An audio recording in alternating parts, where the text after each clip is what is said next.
she got in from work that Saturday, right? And I said, look under the tree. Knackered, right? At least it's Christmas. Yeah. At least I'm going to get a little bit. Yeah, I said, look, you got some stuff under the tree, right? So, did you give her a sugar lump? Right, she was really chuffed with that. But she said she was a bit puzzled because I didn't know we had any wrapping paper, right? So I ended up using wallpaper. You didn't take it off the wall, though? You had some... No, it was some left over, right? So she said, why have you used wallpaper? I said, well, I didn't have any paper and you were getting in a bit and I wanted you to have a surprise. So she said, can I have a feel of them? I said, no. Presents. You thought, right, I've got the right thing. Yeah. Right. And then Christmas Day, I said, no, don't get carried away. It's nothing really good. You know, we said we weren't going to buy each other much. So there you go, open them. Yeah, go on. And can I just ask, had you received your present from her yet? Yeah. So what had you received? What did he have? Had some shoes. Nice. Right. Getaway game for PlayStation. Nice. I'm just tightening up the value of those. Go on, yeah. And just also think about how much fun and pleasure you get from them. Yeah. Although, of course, condoms, I can see the appeal. Well, okay. So I think also add to that bit 150 quid for a meal. If you're going to start totting up, 150 quid for a meal. I bought some shoes, 72 quid. Yeah, that was after the event, though. Doesn't matter. All right, so you received these, dare I say it, thoughtful and nice gifts. You handed over the box of condoms. They were wrapped up. She unwrapped them. Yeah. Go on, take us through it. Walk us through it. Well, it's not something you play with on Christmas morning. Oh, God. Oh. But when she opened them, what did she say? Well, I wrapped them twice as well, so she thought it was something really good. Extra protection. Right. And, so she thought it was something really good. And then... the disappointment would be doubled. Yeah, go on, yeah. Then she just opened it and went, oh, yeah, so what's on the telly? And that was that. Ungrateful. What an ungrateful woman that is. Well, fancy not wanting... I told her... A box of economy condoms from Boots. I said to her about the thing about, you know, it's all about the surprise and that, innit? Yeah. You explained that to her? Yeah. What, after she'd unwrapped it? Yeah. Thoughtful. And she was all right about it. Yeah.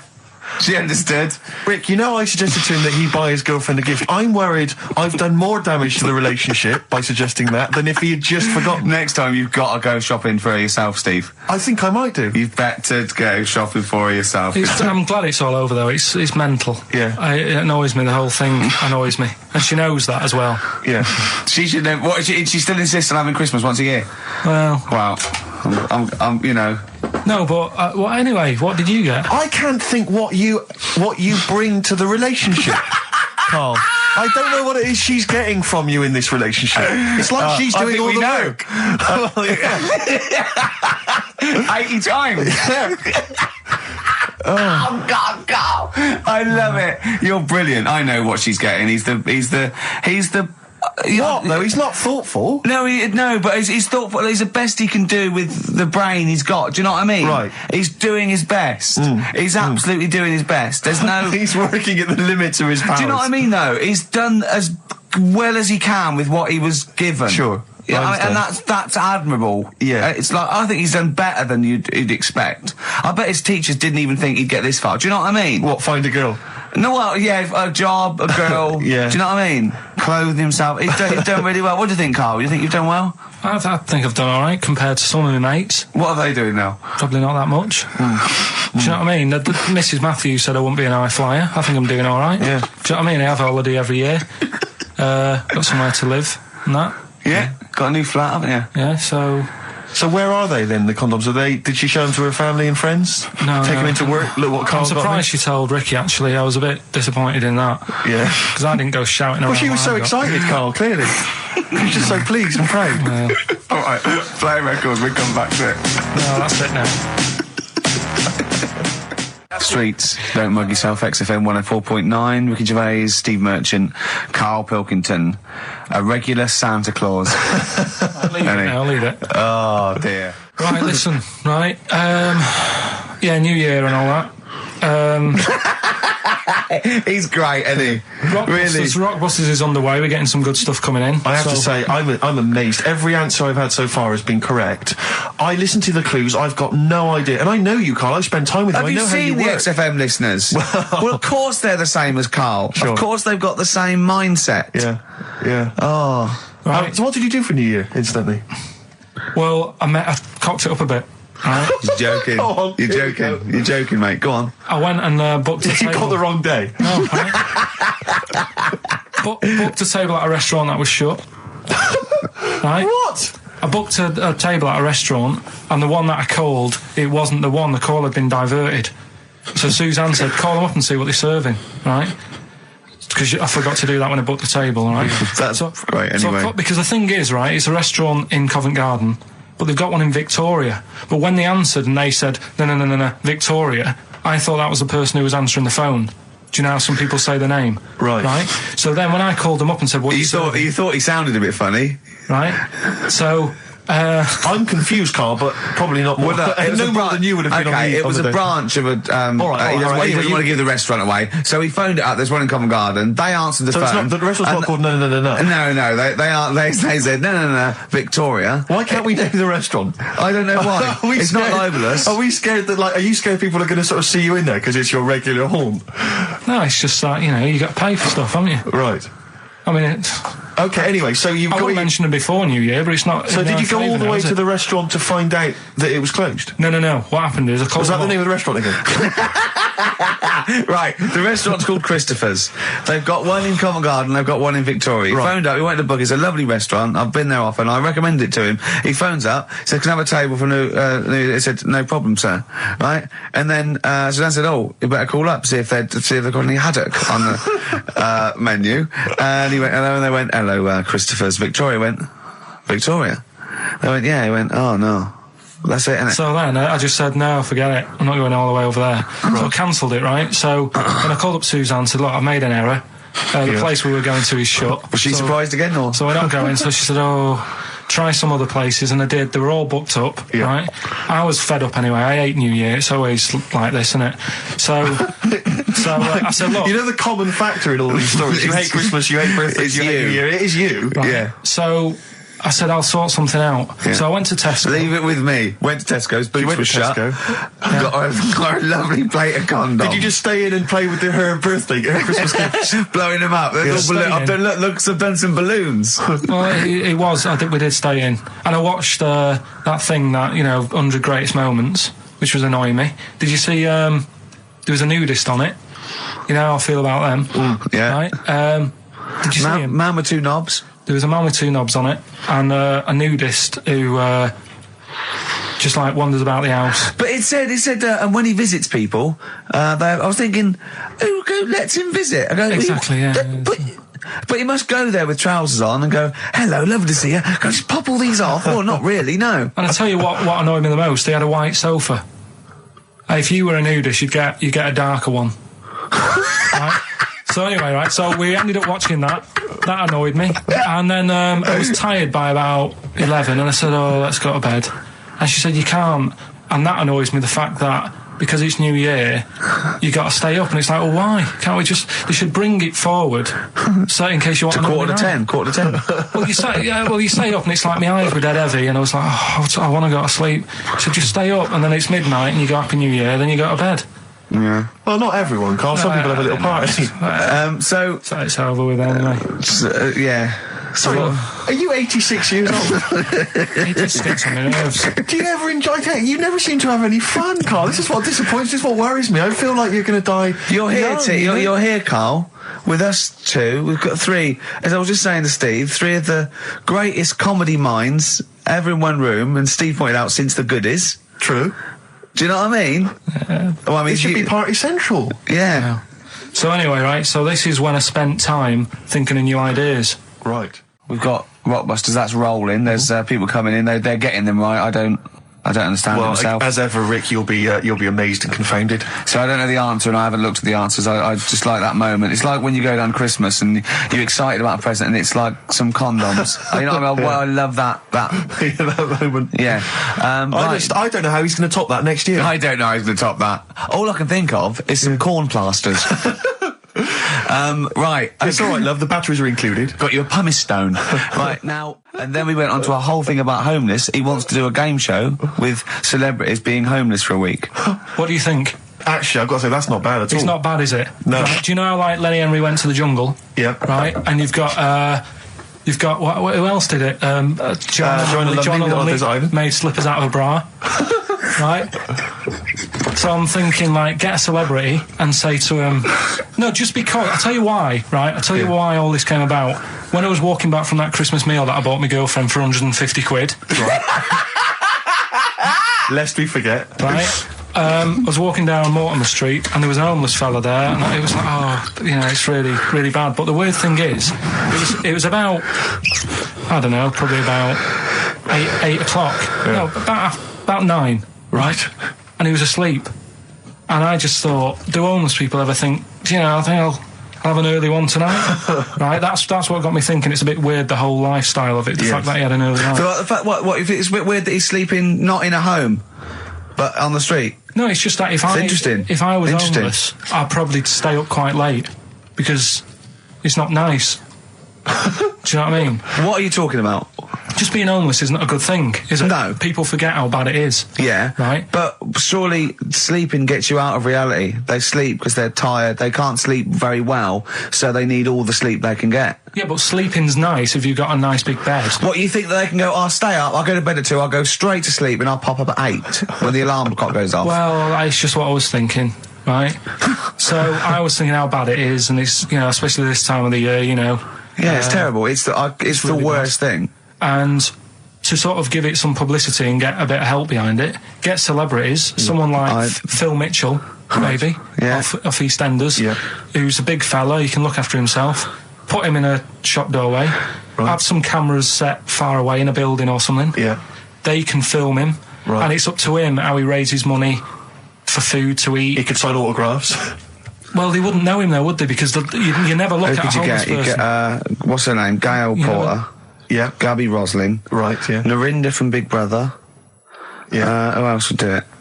I got a game show idea. Les Dennis, I reckon. I got a game show idea called On the Game. And what happens is, you get Narinda from Big Brother. It was your girlfriend's birthday, wasn't it? Earlier in the week? Or last week? On Monday, yeah. And, I mean, obviously it was a triumph with the stuff you got her for Christmas. The condoms. The box of condoms. Box set of condoms. Oh, yeah. Not just the singles, the whole set. Yeah, a complete collection. Brilliant. So what did you go for this time? What did you get her? Yeah, but... No, but it's her birthday. How long have you been together? About 9 years. Okay, so, God, it must cost you so much. No, but it starts getting tricky, doesn't it? Because I spoiled her a lot in the first few years. Yeah. So then Here's a packet of rubber bands. Enjoy them. Oh. Well, it's what she wanted. Okay. I mean, you're making out as if... No, everyone wants paper clips. Come on, what did you get her? Got her a new pair of gloves. Right. All right, well.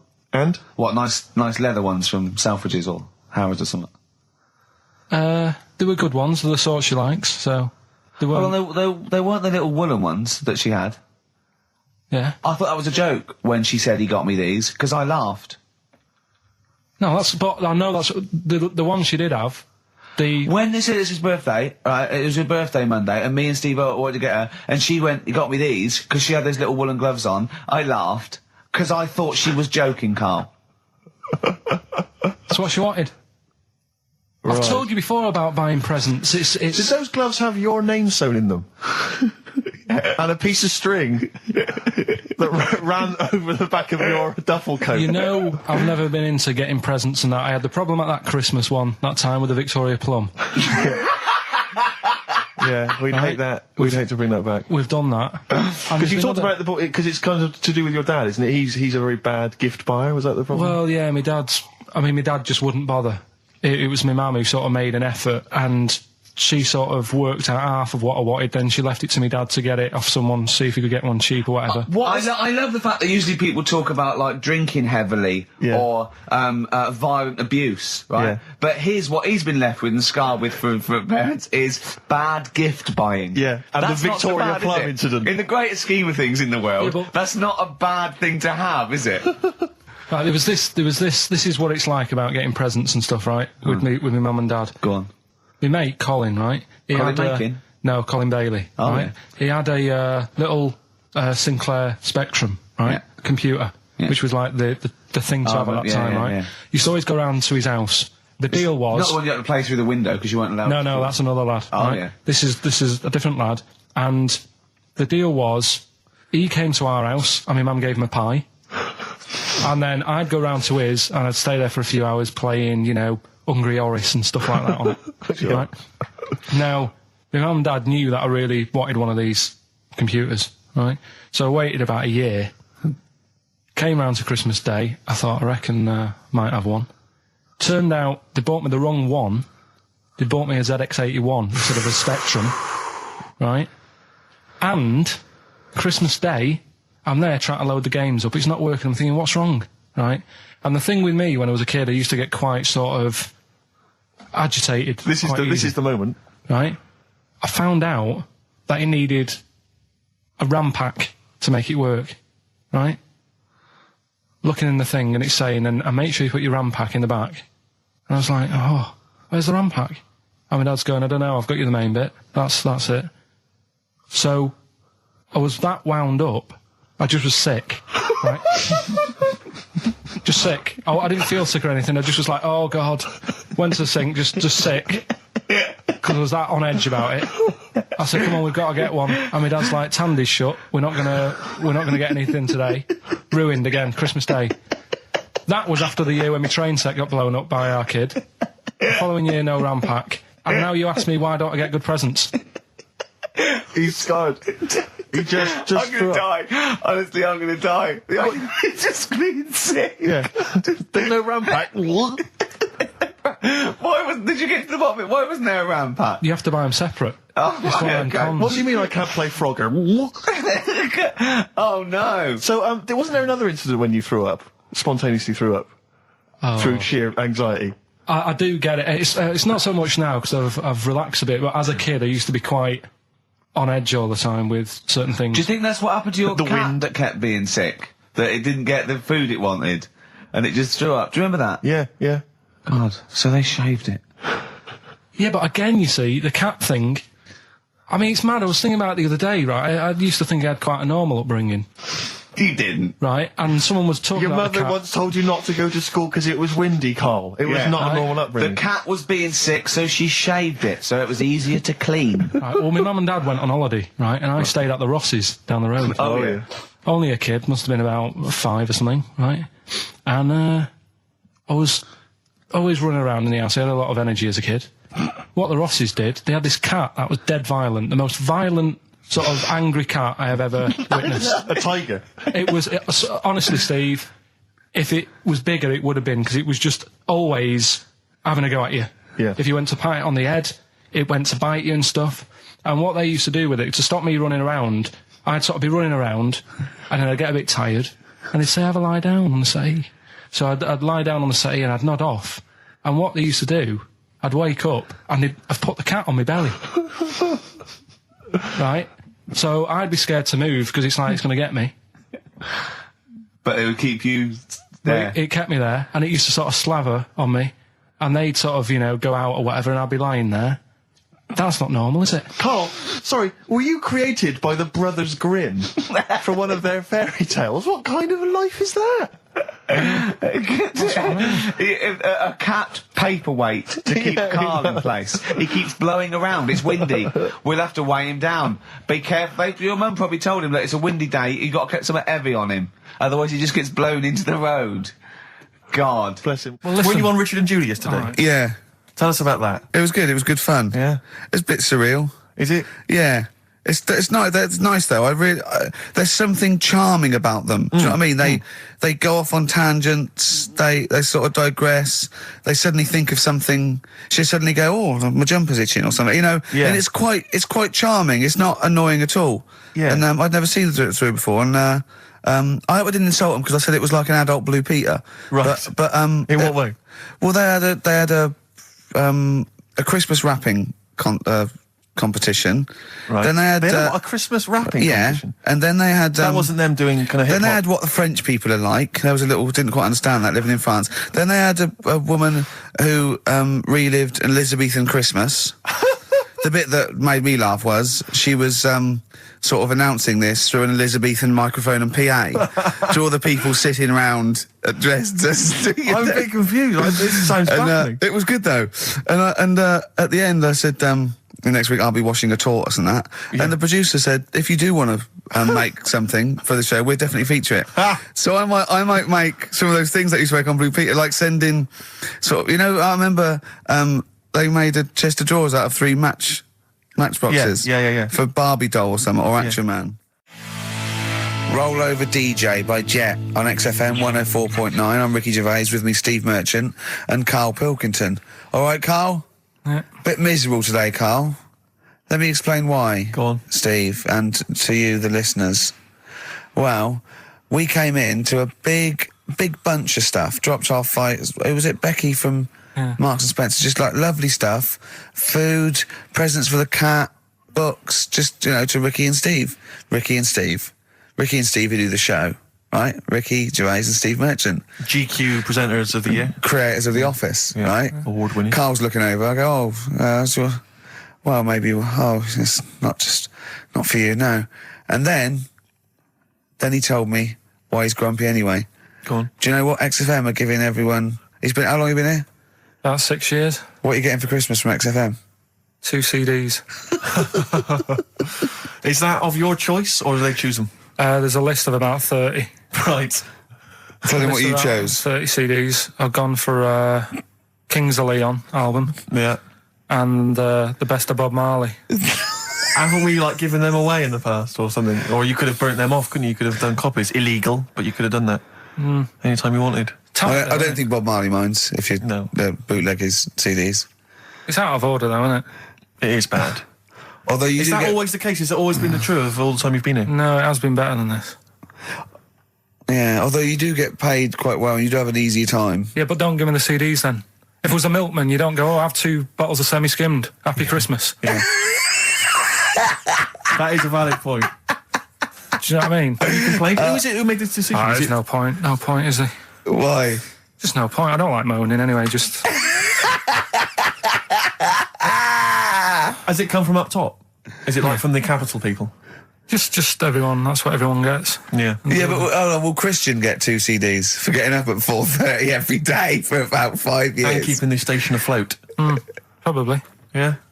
So that's why I'm a bit fed up. What you listen to first, Marley or Leon? Well, you have a bit of Marley. I'll tell you what Marley's good for as well. You're going to have a little beach holiday, aren't you, over Christmas, going to Lanzarote? Listening to that on the beach, you'll realise how wise XFM are in the long run. You know, you go, well, look, they could have given me 400 quid, right? Well, I'd have spent that. But this is, you know, the legend lives on. It keeps on giving. So you're probably, you know what I mean? Think how much what you got to think of is how much all his great songs took, not only from the depth of his soul and, you know, all his sort of angst and knowledge and love, and then all the studio time, the marketing, and they're just giving you one like that. They go, don't worry about that, Carl, just have it. And you go, what? All the time we spent with Bob Marley and everything. You know, have it, Carl, have it, Carl. And Practice.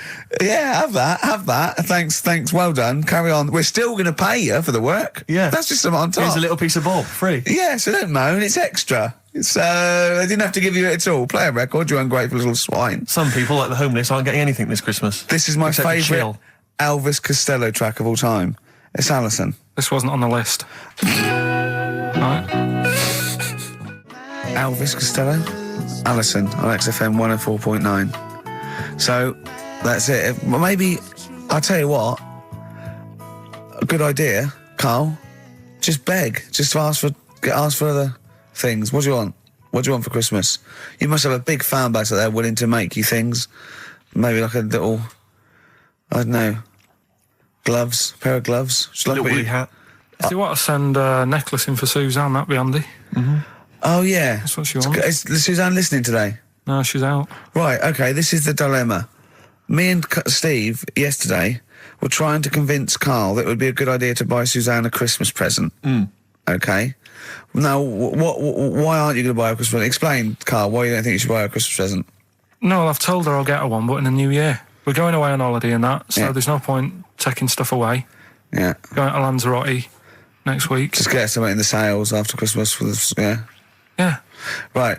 And me and Steve were trying to explain to Carl that she would love it if you bought her something on Christmas Day. Yeah, but she knows now. But Knows what? I've told her. So No, she's well, getting I'm going out. to tell you, do you know, right, this, dear listener, this was Carl's worry. I said, I bet she's got you something. And Carl was worried in case he got her something and she hadn't got him something. Yeah, he'd be livid. He didn't want to be down. He didn't want to be a present down. Yeah. Look at his face. So buy her a nice necklace. Don't spend, just spend £100, you know, just a little token. We're going away. We're going taking her away on holiday. No, you're not taking her away, are you? What, you're paying for it, are you? Yeah. Are you really? Well, half and half and that. Right. So you're paying for you to go on holiday? That's good of you. So the gift is your company, really? She's done all right. She's done all right. Why do you talk like you're 60 years old? And you've been working down the mines? I know that she's done all right. Do you go home to her and say, Suzanne, you're bloody lucky? I mean... You've fallen on your feet. To Look be who fair, you've Rick, got. What? I'm not sure she has done all right. I don't want to be critical, but... Oh, dear. So what are you going to get in the sales? What are you going to get her? Yeah, it depends. I'm thinking... I mean, I'll give her the choice. She can have Kingsley and old Bob Marley. Right, I'll let her decide there. Oh, dear. I can't wait to see you. Where are you going, Lanzarote? Yeah. Where's that? Don't know. Suzanne sorted it out. I said, Lanzarote, I said, is that Africa or is it Spain or Portugal? Just thought you don't know. I went, what do you mean don't know? I goes, well, what's the currency? I went, don't know. I said, Suzanne booked this one, did she? Yeah. I thought, where is it? Is Lanzarote African or? Foreign. Somewhere foreign. I was looking last night and doesn't look that good. There was like one of the highlights of the things it says you've got to do is go and have...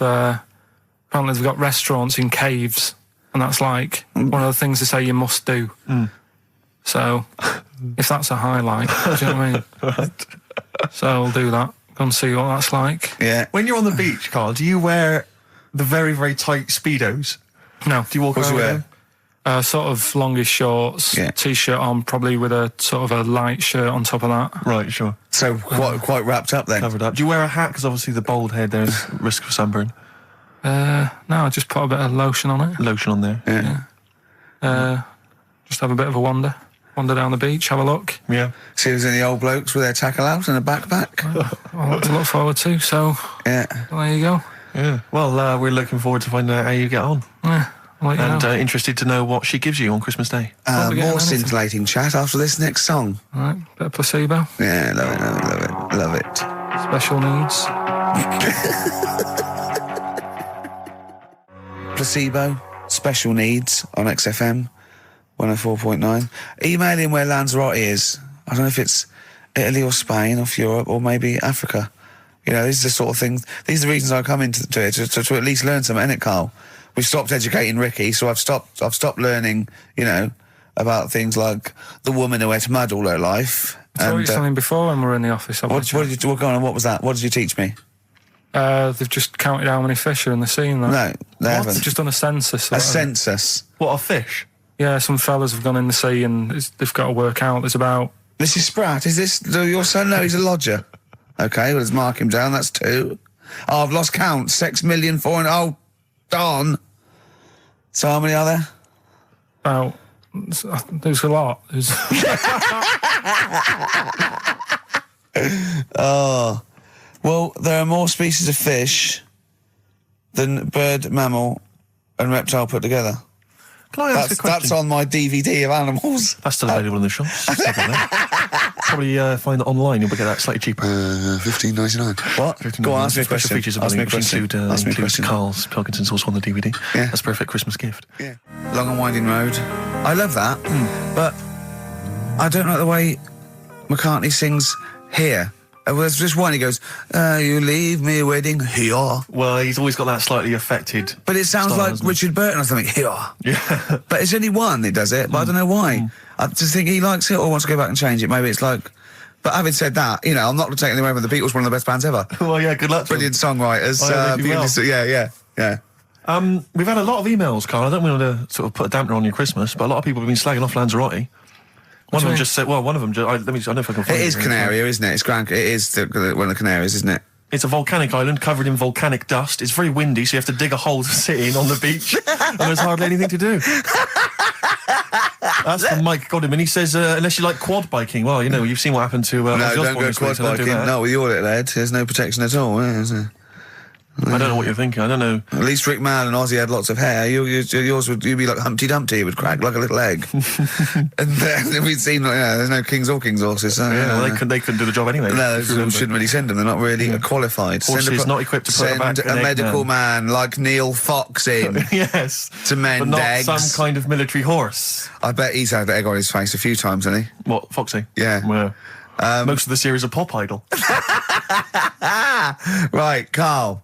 Lanzarote, good or bad? Well, you got to give it a go, haven't you? Yeah, well done. Give everywhere a go. Exactly. That's what I was saying. Don't just take the word for it. I mean, if it had said an Alanova, Lanzarote shit, he'd have believed it. Sure. If he'd have overheard it in a pub, Lanzarote a crap, he'd have believed it.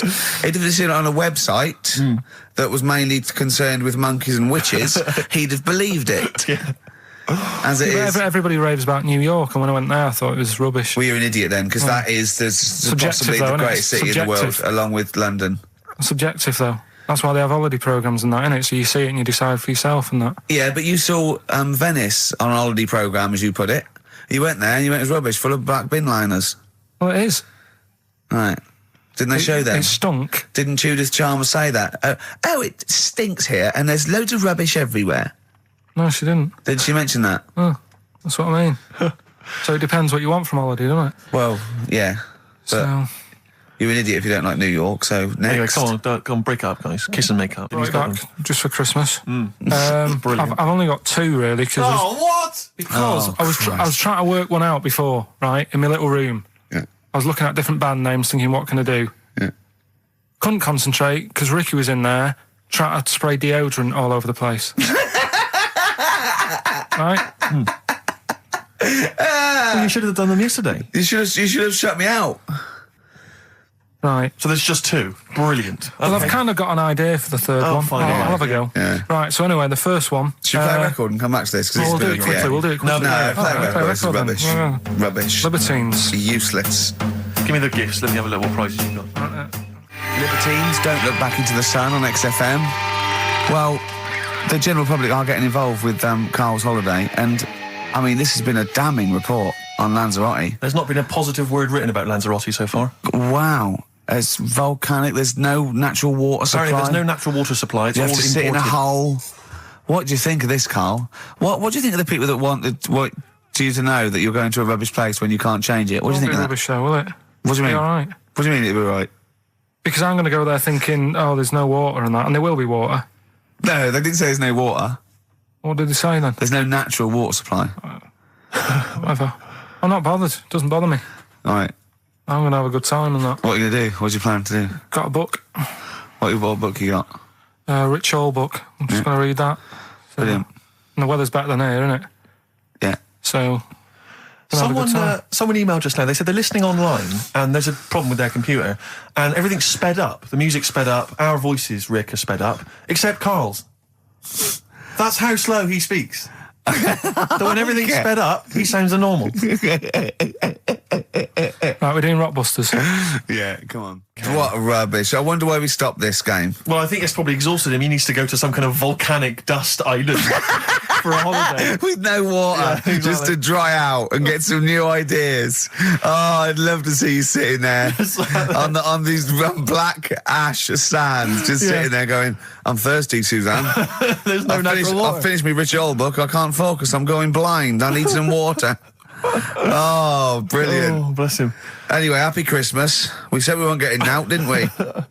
Right, go on then. It was the premiere. Did you see the coverage? It was a premiere of Lord of the Rings Part 3. I can't be bothered. I mean, man alive, I'm sick of Lord I of the watched Rings. the first one and I was actually I've never been into all that sort of stuff. Never liked it. Gollum and Dungeons and Dragons and gatekeepers and weird magic and Harry Potter I want to punch his face in. I know what you mean. But I mean, it's sort of like, Well, Lord of the Rings, when I was at school, if you were into that sort of thing, you were a nerdlinger. They would beat you up, they'd shout heckle abuse, all that sort of thing. You know, I wasn't a fan. I actually don't know anyone who admitted they were into that I know. nonsense. It was shameful. It was embarrassing. Now, the whole world's gone crazy for it. Even the tough guys, the hard nuts, the streetwise kids, they're loving it. Can't wait for the third one. I see people raving about it. It's Jonathan Ross, all these people going, it's the best thing I've ever seen. It's It's 3 hours and 10 minutes of trolls and goblins and magic spells and large feet and magic rings. I'm loving all that crap. What's wrong with you people? I will smite you with my sword. It's just interminable. The orcs and the Norks.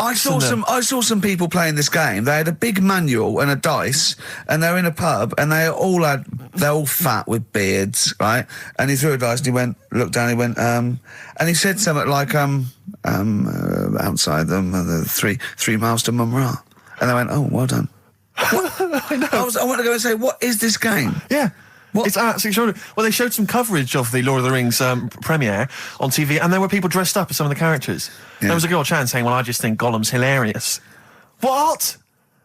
People talking about telling me Gollum's hilarious in this new film. How is he funny, my precious? Oh, my precious. What's funny about this? I'm losing it. I'm genuinely... Is he like Yoda? I don't know what the joke is. I'm missing it all. And when the walking trees started talking...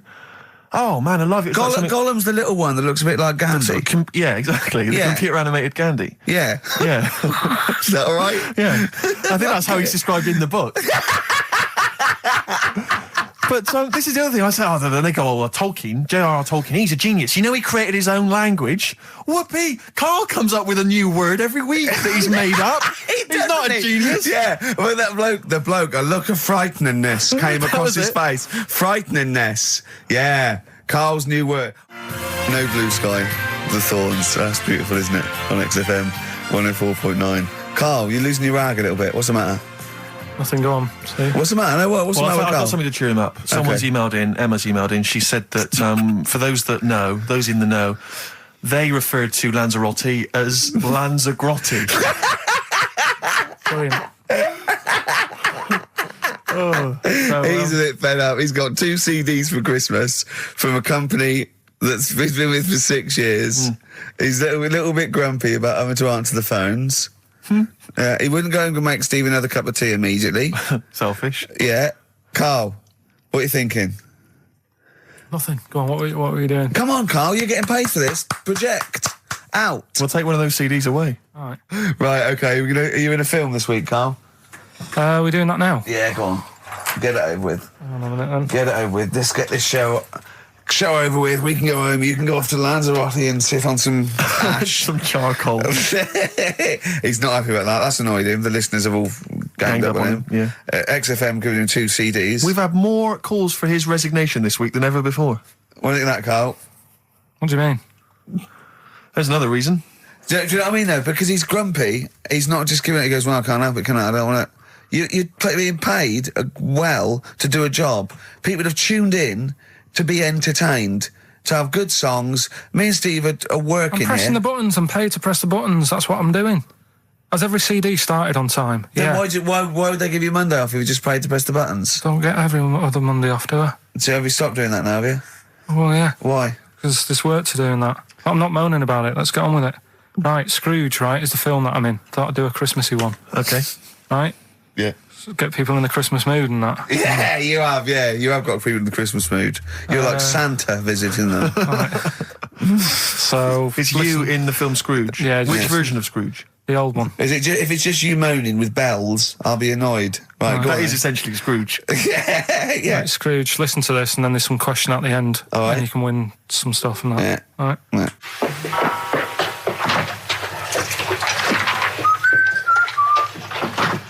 You're late.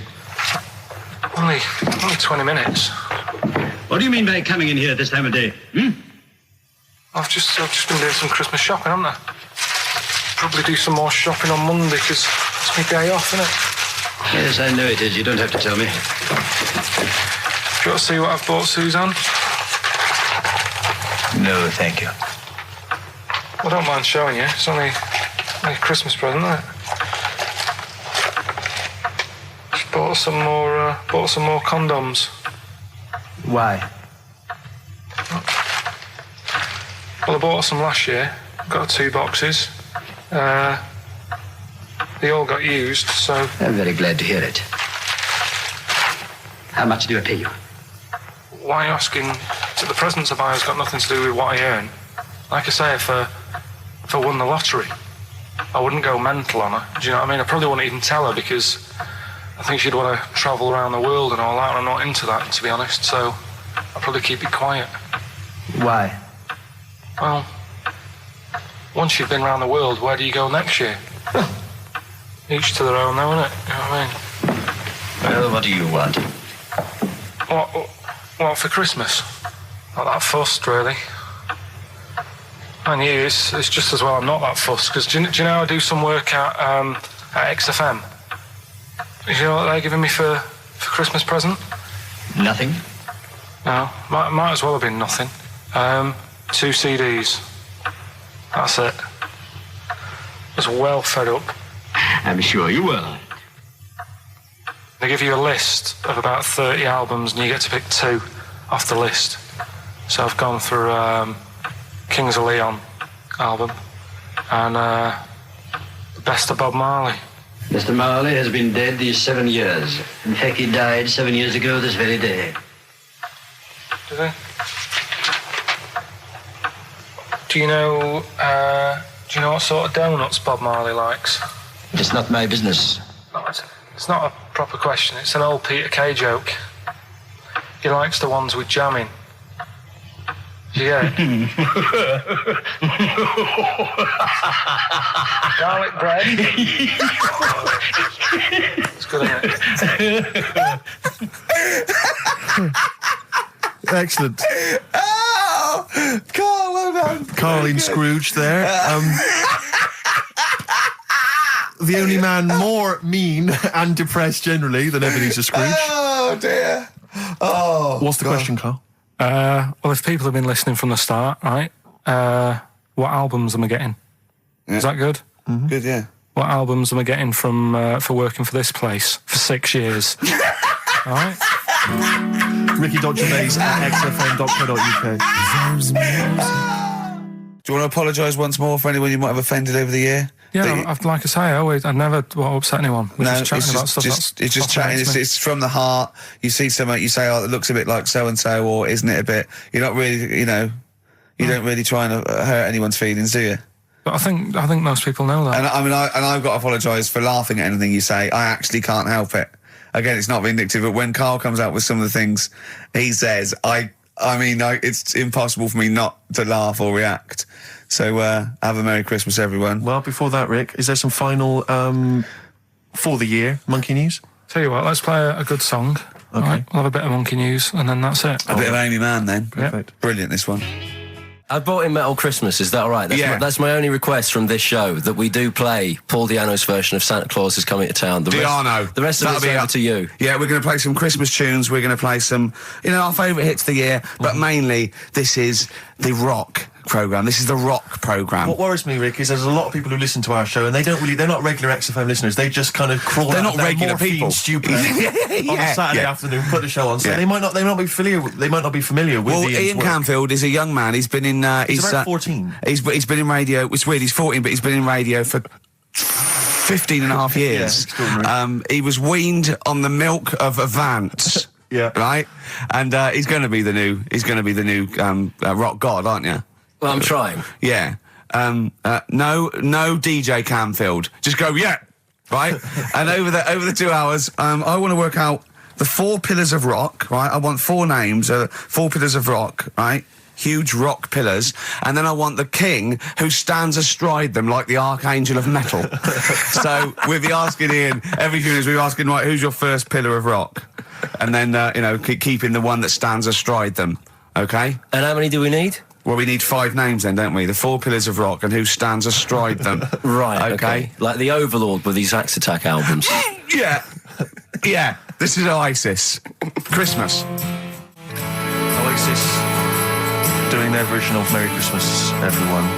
It's Christmas. It seems only appropriate that we play the occasional Christmas tune. There aren't many decent ones. We will be playing the greatest, not just Christmas, one of the greatest songs of all time, but certainly the greatest Christmas tune of all time, Fairy Tale in New York. Is that going to be the version done by, what's his name, out of Boyzone? Has he done one? Yeah. Because he's lived the hard rock and roll life. What's his name? What is his name? Ronan Keating? Yeah. He wasn't bad on Room 101, actually. I think he's lightened up a little bit. Good luck to him. Yeah. Yeah, I do as well. Yeah. A lot of people ask me, Canfield, I'm sure you can kind of, you've probably got experiences of your own that you might want to talk about, but people ask me what Ricky's like in real life. And I don't want to get grotesque. It's Christmas, people are listening, people are eating sandwiches, but he has a flatulence problem. I don't know if you're aware of this. It is... It's not a problem. Right. Well, it is for us. Yeah. You may not. Yeah. I think the problem with Ricky is Ricky hates to miss out on anything. He's terrified that there's going to be something going on that he's missing out on, a conversation, a joke, someone falling over, you know. And so he daren't spend any time in the lavatory because it's too any period of time he spends in there, he could be missing out on some fun. So he kind of tries to get his lavatory, you know, occupying time down to a minimum, an absolute minimum. Plenty of pissing. There's loads of that, but none of the other activity. Really, I mean, you keep that. Really, it's like you're in, you're out, and sometimes I don't think you've done the full job, Rick. Yeah. And today, I tell you this, my eyes were bleeding. It's intense. It's just a word of warning because the kitchen at XFM is out of bounds now.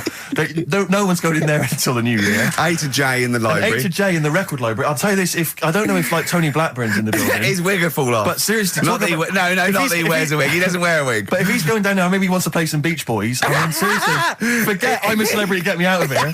Forget you might have survived in the jungle, Tony. But you get down there, mate. Tony, would you rather eat a plate of maggots or go and get Beach Boys? Exactly. It's saying A to J. Oh, pot pickers. Exactly. Jesus Christ. It is absolutely extraordinary down there.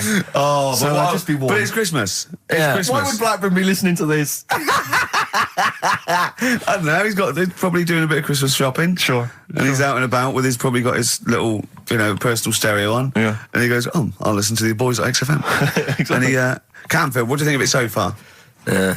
Yeah? Yeah. It's not Vance, is it? Okay, who is secured as one of the pillars of rock? I'll tell you what, I want some ads, and after that, the Fairy Tale of New York. Oh. XFM. The Pokes, featuring Kirsty McCall, and a Fairy Tale of New York. Brilliant. On XFM 104.9. That's the song I think that single-handedly keeps Shane MacGowan in gin for another year. It must do well, though. But I'm sure it does. I absolutely love it. I still love it. I saw it on Top of the Pops too. And it's just brilliant. I mean, he wasn't great at miming, but it didn't bother me. Sure. It was miming to a different song, probably. Yeah, in his head. It was great.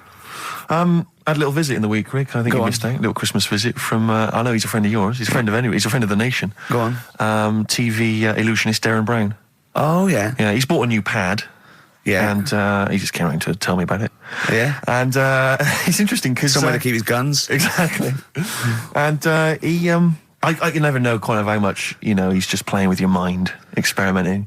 But he was telling me about the place, and apparently... He loves you? he's got a B-day in the house. Now, we were discussing B-days because... Never understood that. I've never got my head around it. To this day... He's not meant to. Well, no, but I don't think I've ever met anyone who's used a B-day. Oh, Darren Brown does. He's known as the cleanest arse in Modern Magic. Yeah. I think, Rick, I was the subject of a Christmas con in the week.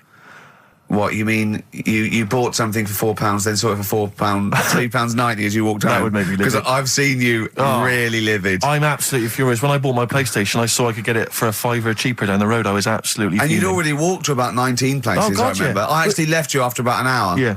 No, I do. I'm furious because I got to get a bargain. I hate feeling that I'm being ripped off. Yeah. And I'll tell you this, I'm loving online shopping. Oh, the savings I'm making, Rick. Really? It's crazy. Really? Getting 15, 20 quid off some things. Is it really? Oh, amazing. But these things, I might point out, are like Jaguars and Mitsubishi cars. Exactly. Yeah, but it's worth shopping round. No, this was not so much a con. It was a con, but it wasn't so much one of those just a missed bargain. Yeah.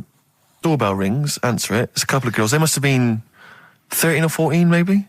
Now, I've always had a problem with teenagers. I'm intimidated by teenagers. In case they call you a dork or something. Well, I mean, I told you before, I was walking down the street once, and there's two guys coming towards me. I mean, real losers. Do you know what I mean? Glasses, the spots, greasy hair. Do you know, really pathetic. And I was sniggering to myself. I was thinking, look at those losers. And as I passed them, I heard one of them look at me and say to his mate, look at that geek. I was furious. I was thinking, I'm allowed to call you a nerdlinger, but gee, I didn't expect it back. I was really furious and upset. And so, as I say, these teenagers are at the door, and they were quite aggressive, quite aggressive girls. And they had a piece of A4 paper, and they went, "We're doing a sponsored thing." Yeah. But I didn't quite catch what it was they were doing that was sponsored. I think they sort of fudged it. They went, "We're doing a sponsor." Oh yeah. And I went, right. And they went, "Do you want to sponsor us?" Boy, they picked on the wrong person. I was a bit intimidated. I don't know why I said no. I was worried maybe it was part of some kind of, hidden camera show, Yeah. And so I said, yeah, all right, I'll sponsor you. So they handed me this form, and I always thought you were supposed to have quite an official-looking form for any sponsorship thing. But this was literally a piece of A4 torn out of a notepad. It was the back of a Gareth Gates poster. Exactly.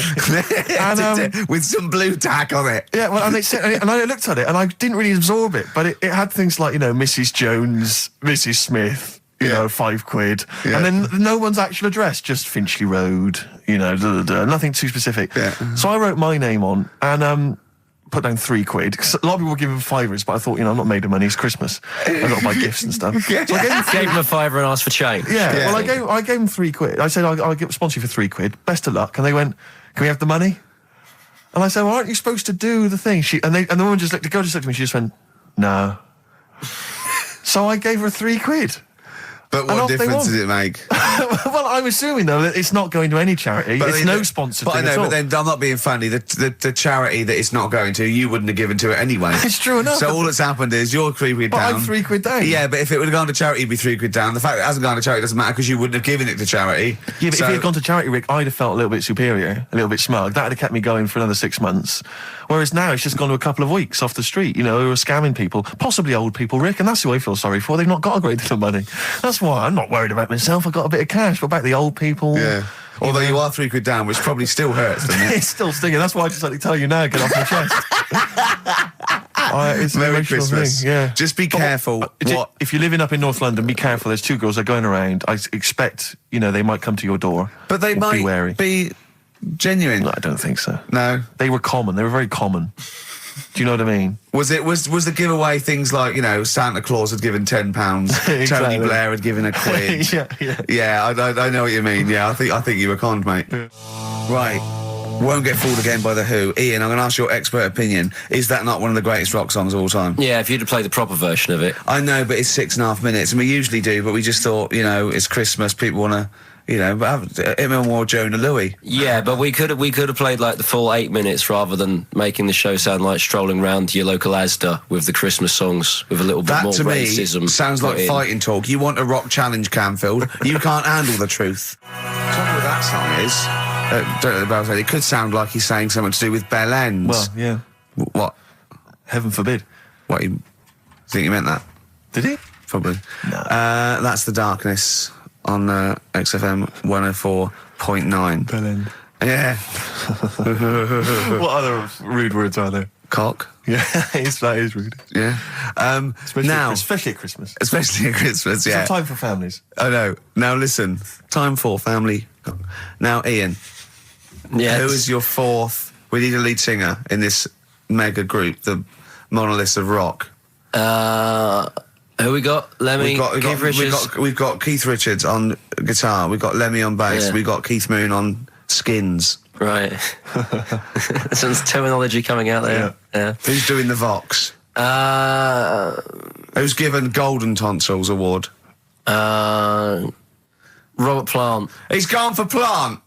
He's gone for Plant. A lot of trad names there. There is the group. The lineup is Moon, Lemmy, Richard, Plant. Okay.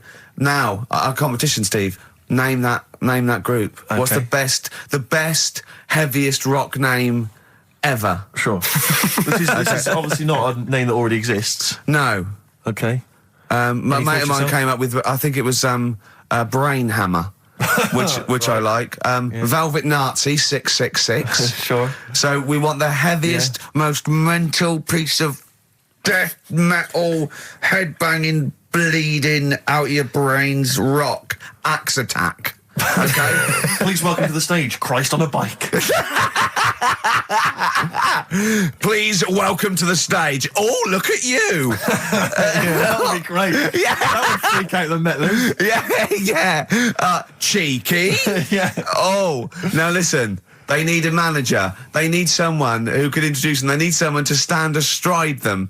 Who is the leader now? Who is the king of all that rocks? Well, it's obviously Tommy Vance, isn't it?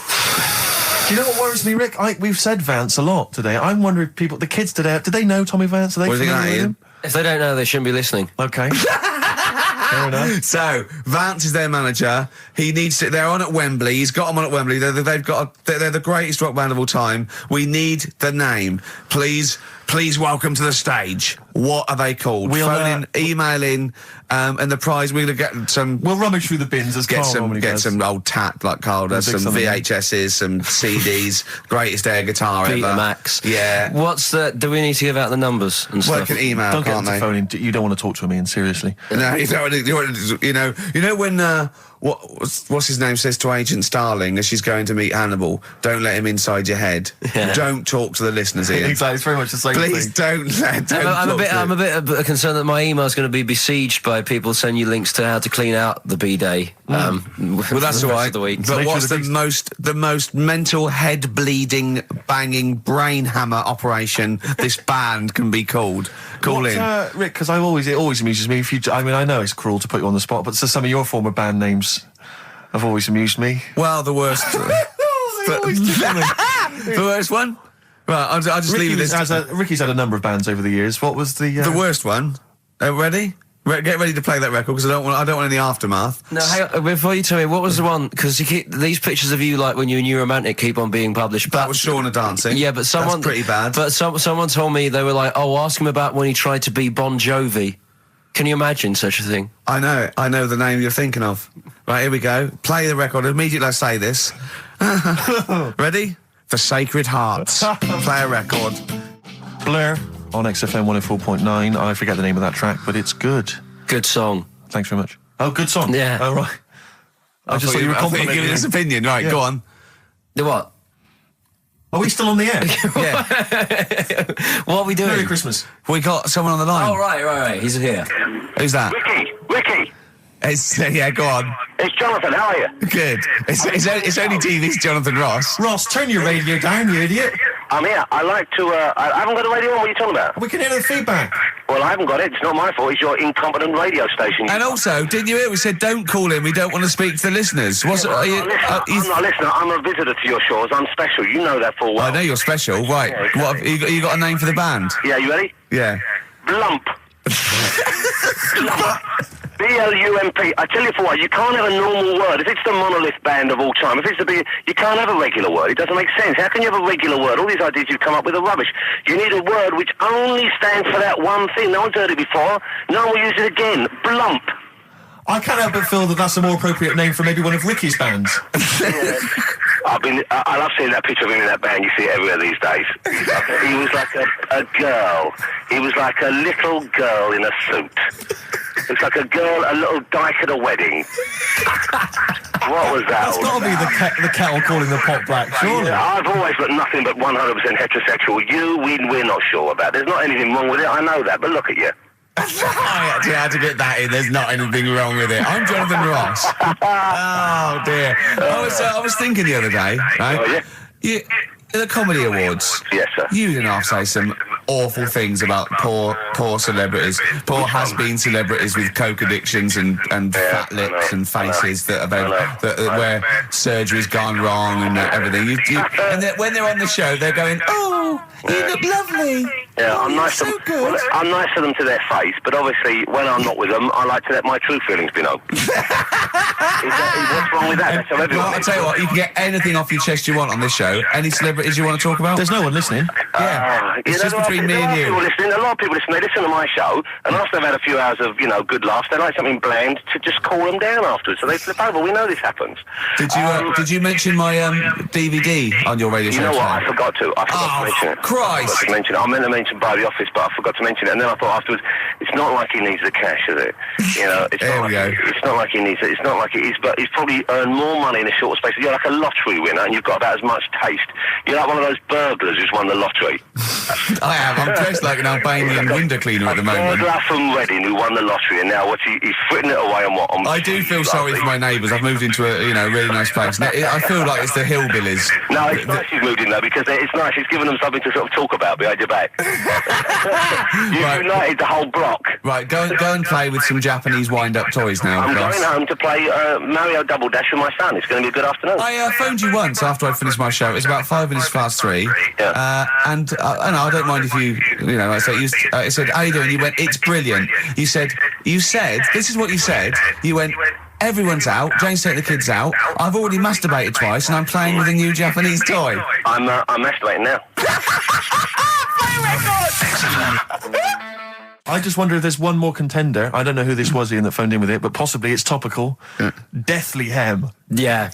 Deathly Hem. It's brilliant. Oh, it's Deathly Hem. Please welcome to the stage, Deathly Hem. It's Deathly Hem. Who's that? We've got to give it to I don't know who that was. Oh, but, well, if you came up with Deathly Hem, email again. Deathly Hem. It's the greatest name for the greatest rock band of all time. Will you please welcome to the stage, Deathly Hem? It's golden tonsils. Isn't it? I went to, I was going to go see him once at the Camden Underworld about a year ago, and they had this sign up, right, saying that Graham Bonnet, who sang that song, had cancelled, right, and it said, God willing, he'll be performing tomorrow. And just in case you thought he cancelled because maybe no one bought any tickets, the doctor's certificate was beneath the cancellation sign. Brilliant. Well, we've sung that a couple of times drunk, haven't we, Ian? Oh, but, at the top of our voice. We have done it. It is the best ever. Yeah, it is. Ben has won whatever you're giving away. Yeah, Ben came up with Deathly Hem. Yeah, Deathly Hem. Yeah. I mean, if you are in a rock band and you're looking for a name and you think you deserve that name, then, you know, write to us. We want to know that you're really heavy, and Ian Camphor would officially hand over the deeds of the name Bethlehem. Deathly Hem? Deathly Hem, yeah. Deathly Hem. They only play at Christmas. You only play, like, big venues at Christmas, and it's all things about, like, fighting, like, good versus evil, and God versus the devil, and you got to write songs like that, yeah. Deathly Hem on XFM 104.9. Perhaps that the debut should certainly be a concept album based on the Nativity play. Yeah, Nativity, yeah, that'd be just good. the whole kind of Old Testament in kind of rock form. Yeah. With, like, it'd be extraordinary. It's the battle for humanity. Yeah. It's called Humanity Manatee, and it's a fight in the ocean of hell. Yes, sure. Yeah. Sure. Yeah. I'd like to see a serpent. Maybe pictured There'd somewhere. Be a serpent, in isn't it? Track 4. Track 4. Yeah. I think we should give massive props and suitable regards to Ian Camphor. He's come in, he's pressed the buttons. He stood in for an idiot brilliantly. He has stood in for the retarded. It's a shame that you've not displayed some of the usual incompetence that we've come to love and expect from Karl. It's a shame. Okay, well, you are the greatest DJ in the world, though. The way you sort of like drop press these buttons, but you know. Every time I've pressed a button off air, Ricky's been going, "Oh, what great DJ!" It's great because he ends it. It's just brilliant. I mean, we're lucky if we can talk with the mic on. That's the title, not talk over a record.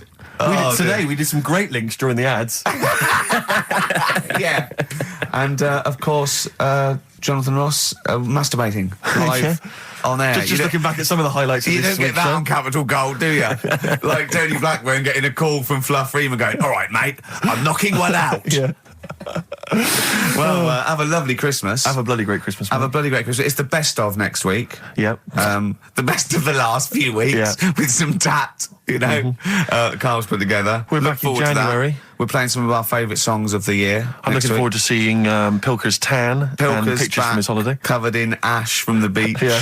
And we're back on the 3rd, I believe. But Ian, do you want to introduce one? This is Ian's choice for the day. Yeah. We'll see you next week in spirit, and then we're back on the 3rd with Pilkers. Over to you, Kampf. Enough of Jonah Louis. This is Paul Di'Anno, ex of Iron Maiden, doing Santa Claus is Coming to Town. Talking of sleeping, oh man alive, I went to see the last part of the Lord of the Rings trilogy. Why? Well, it's like a family thing now. Every Christmas, my family and I have been going to see the Lord of the Rings, the next instalment. It's like a family thing. What will you do if they keep making them? Oh, I'd say I've wasted now about 10 hours of my life with that tripe. You can never get that back. I can never get that back. That's what Peter Jackson owes me. 10 hours now he owes me of my life. It is absolute drivel. Well, I know. We've said this before. I don't want to harp on again about it, but I cannot fathom why everyone is so excited and loves these films so much. Like you say, people review saying it's the best film ever. I think this is the greatest movie I'll ever see. And I don't... It's like they go, oh, but look at all the fight sequences. But Tolkien being up there in literature, like, you know what I mean? It's sort of like Shakespeare, Tolkien. No! Yeah. No. But what is it that he's writing about exactly? I don't know. Little midget fellas who can't get shoes. I mean, I've got big feet. I've got size 14. I can get shoes. Oh God! Send off from mail order. I know it's like Harry Potter taken seriously. Yeah. But I know who's watching it. It's like these people who are watching it are obviously nerds, people who live in Forbidden Planet. They love it. They can't believe their luck. But It's that's like, the core audience, but it's obviously bigger than that. but then it's also people who can think they have a go, like menopausal women thinking, well, I'll write a book then. the Globplin came into the cave. Exactly. Right? And they're sort of like 13-year-old sons who've never shown interest in anything except glue, now writes Orc Yeah, exactly. on his exercise book, and so they're loving it. It's like, It's sort of uniting, bringing people together. But at the end, right, I mean, it's taken them now like 9 hours to get from one part of Middle-earth to the end, to the other end, so they can destroy the ring, the evil ring. Did they do a line? Was it? I don't know what they... Like those little Chinese fellas. And it's taken them 9 hours of their time and my life as well to get there. And at the end, they all say They goodbye do it in to each real other. time. Why didn't they edit it? I mean, that's what it felt like. It really, it can't have, it must have taken them less time, you know, within the sort of logic of the book to get there than it did for me to watch it. And at the end, they sort of say goodbye to each other and they all hug. So there's like, you know, there's little midget one, you know, Frida, saying goodbye to, you know, Bjorn. What are and they Benny. called in the thing? Because are they PC in it? Are they called like midgets and dwarfs? No, they're called hobbits. Oh, are they? Yeah. So we should call small people hobbits from now on. That's what they are, just to make it kind of topical, and they'll like that as well. Give them sort of, you know. So if you make see a them little, bit on the interesting. way home, if you saw a little Midget fella. 4-foot midget fella, just say, excuse me, hobbit. Yeah. Okay, that's Call fine him then. Frodo. Right, Frodo. He'd like it. He'd love it because everyone loves the Lord of the Rings. They love apparently. it. No, But everyone in loves the Lord of the Rings, In yeah. the end, if you ever get to the end, they all hug each other. They say, well, basically Frodo has to say goodbye to all his other little fellas, and so he's hugging them. I don't know how many of them there are, and he's hugging them, right?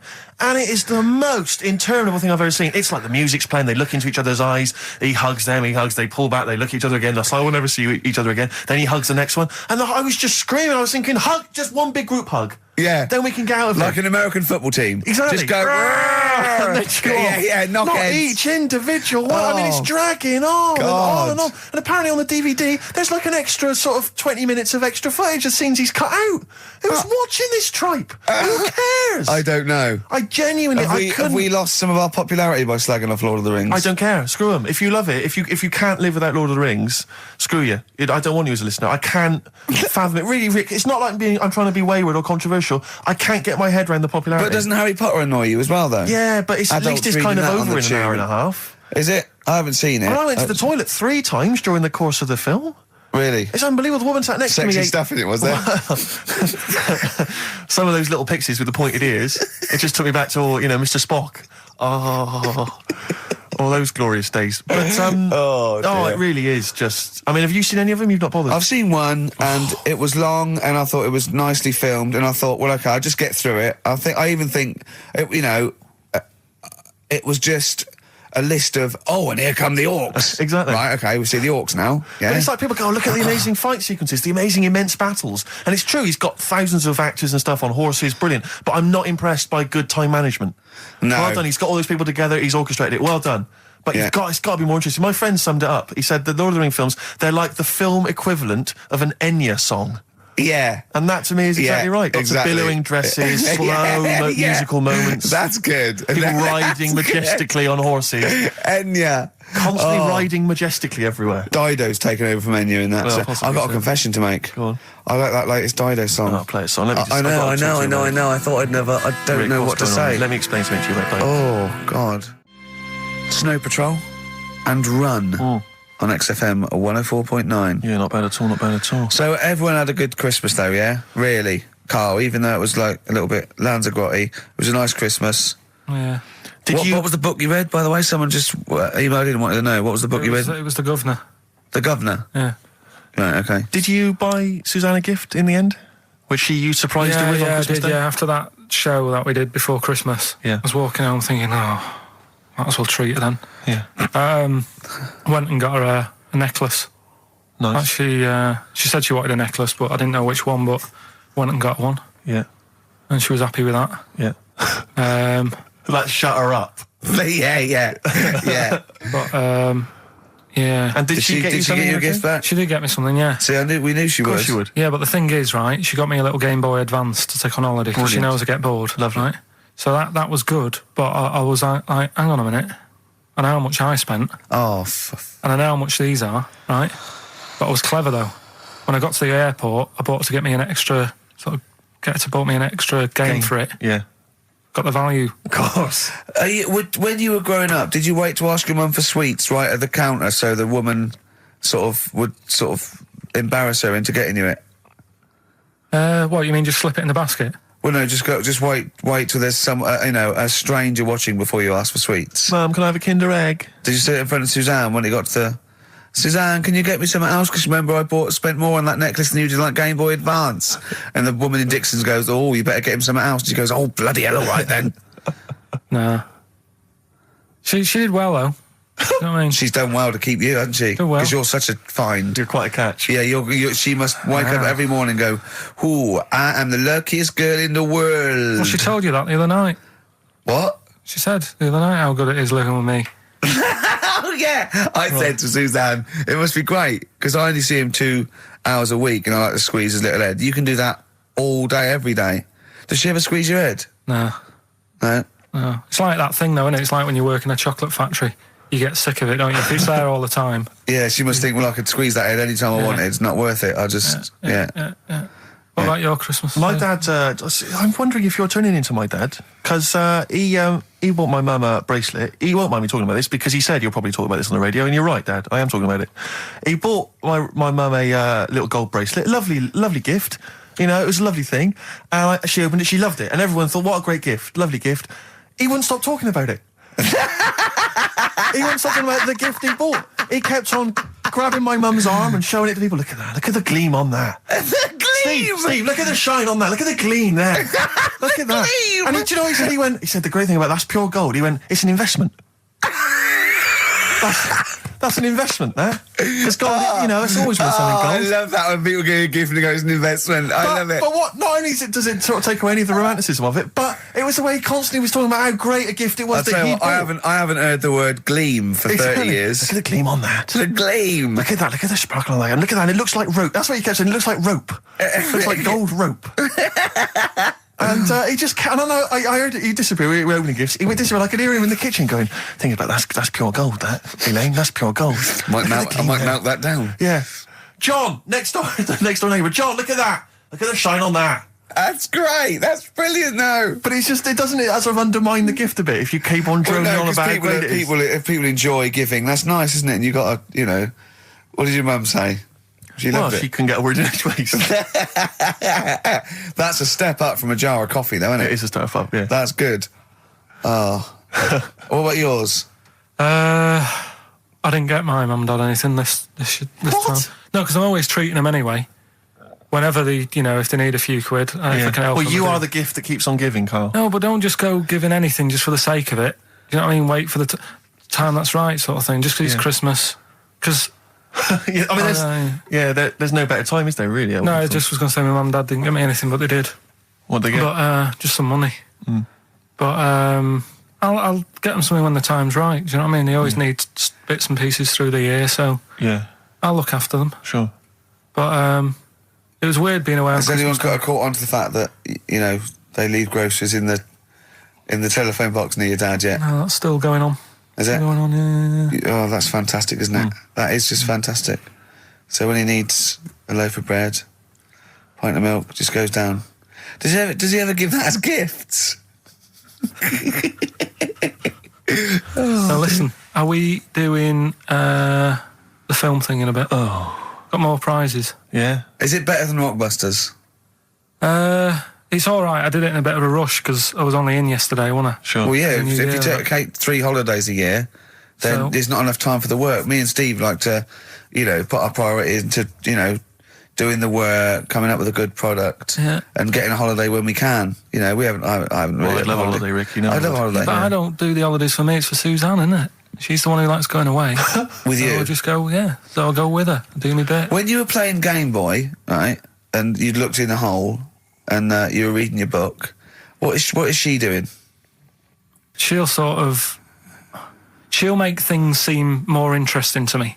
Do you know what I mean? So, like, when we're at the Owl, and the bus driver said, you've got an hour here, I said, why have I got an hour here? I go to a funeral with someone who I loved in the ground and don't spend an hour around it.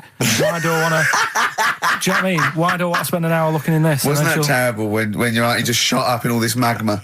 Yeah. That was terrible, wasn't it? That was the worst funeral you'd ever been to, wasn't it? But she'll I'll tell sort you, of... that would make funerals more interesting. If they just... It was a cremation and a burial. Yeah. You just put them in a volcano and they go 2, 3, here they go, whee, up to heaven. I was having a conversation with my flatmate about songs that would be inappropriate to have at your wedding, at your funeral. And Horny, surely is one. It, yeah, was what we were thinking. Really? Yeah, that was the first one we came up with. I'm horny, horny, horny, horny. That was the first one we came up with. Isn't Robbie Williams' Angels one of the...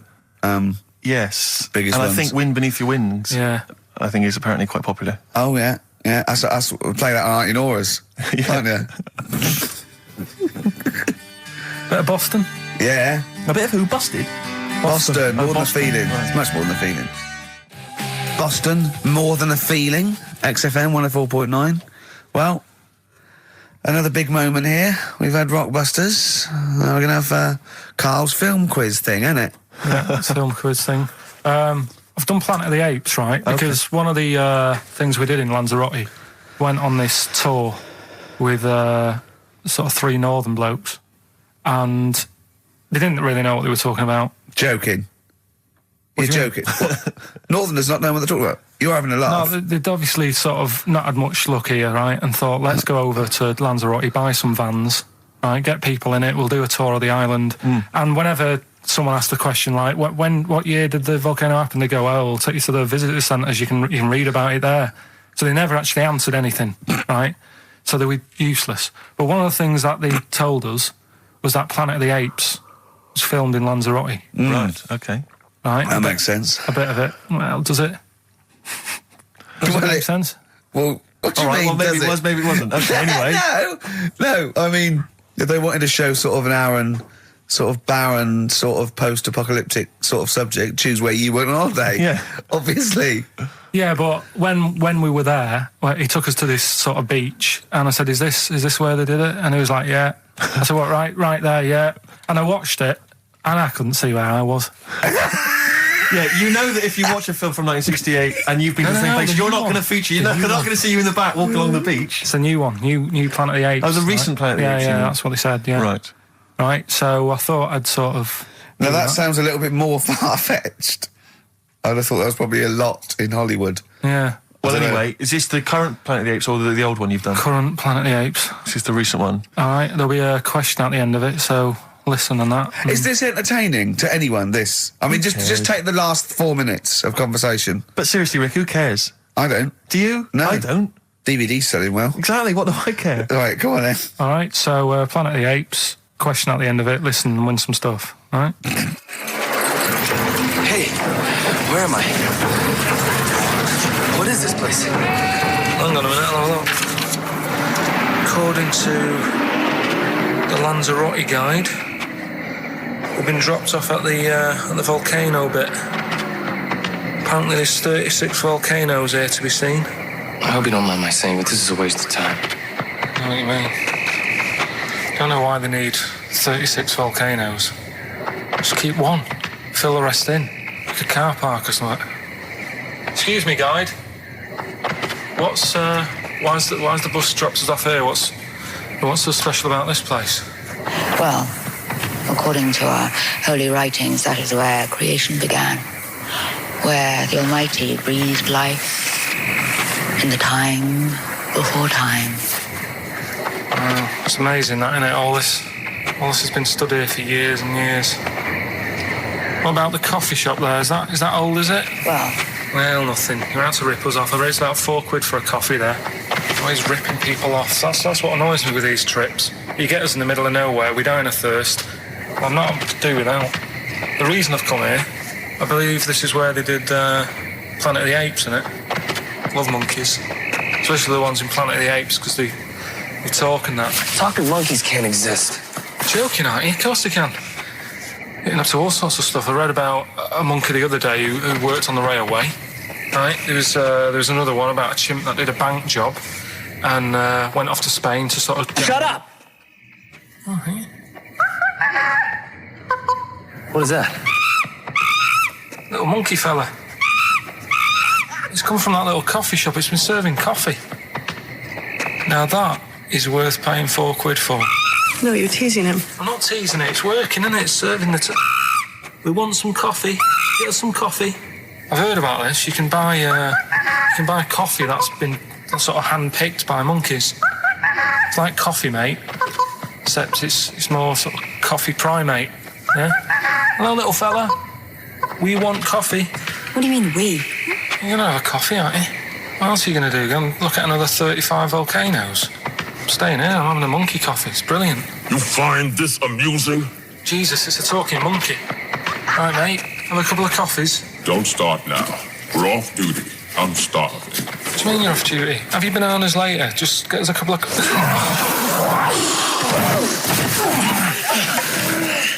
Right, I understand that you're tired and you've probably been on your hands all day. Just forget the coffee. You go and get some lunch. After you've got some coach, you lazy ass. You damn human!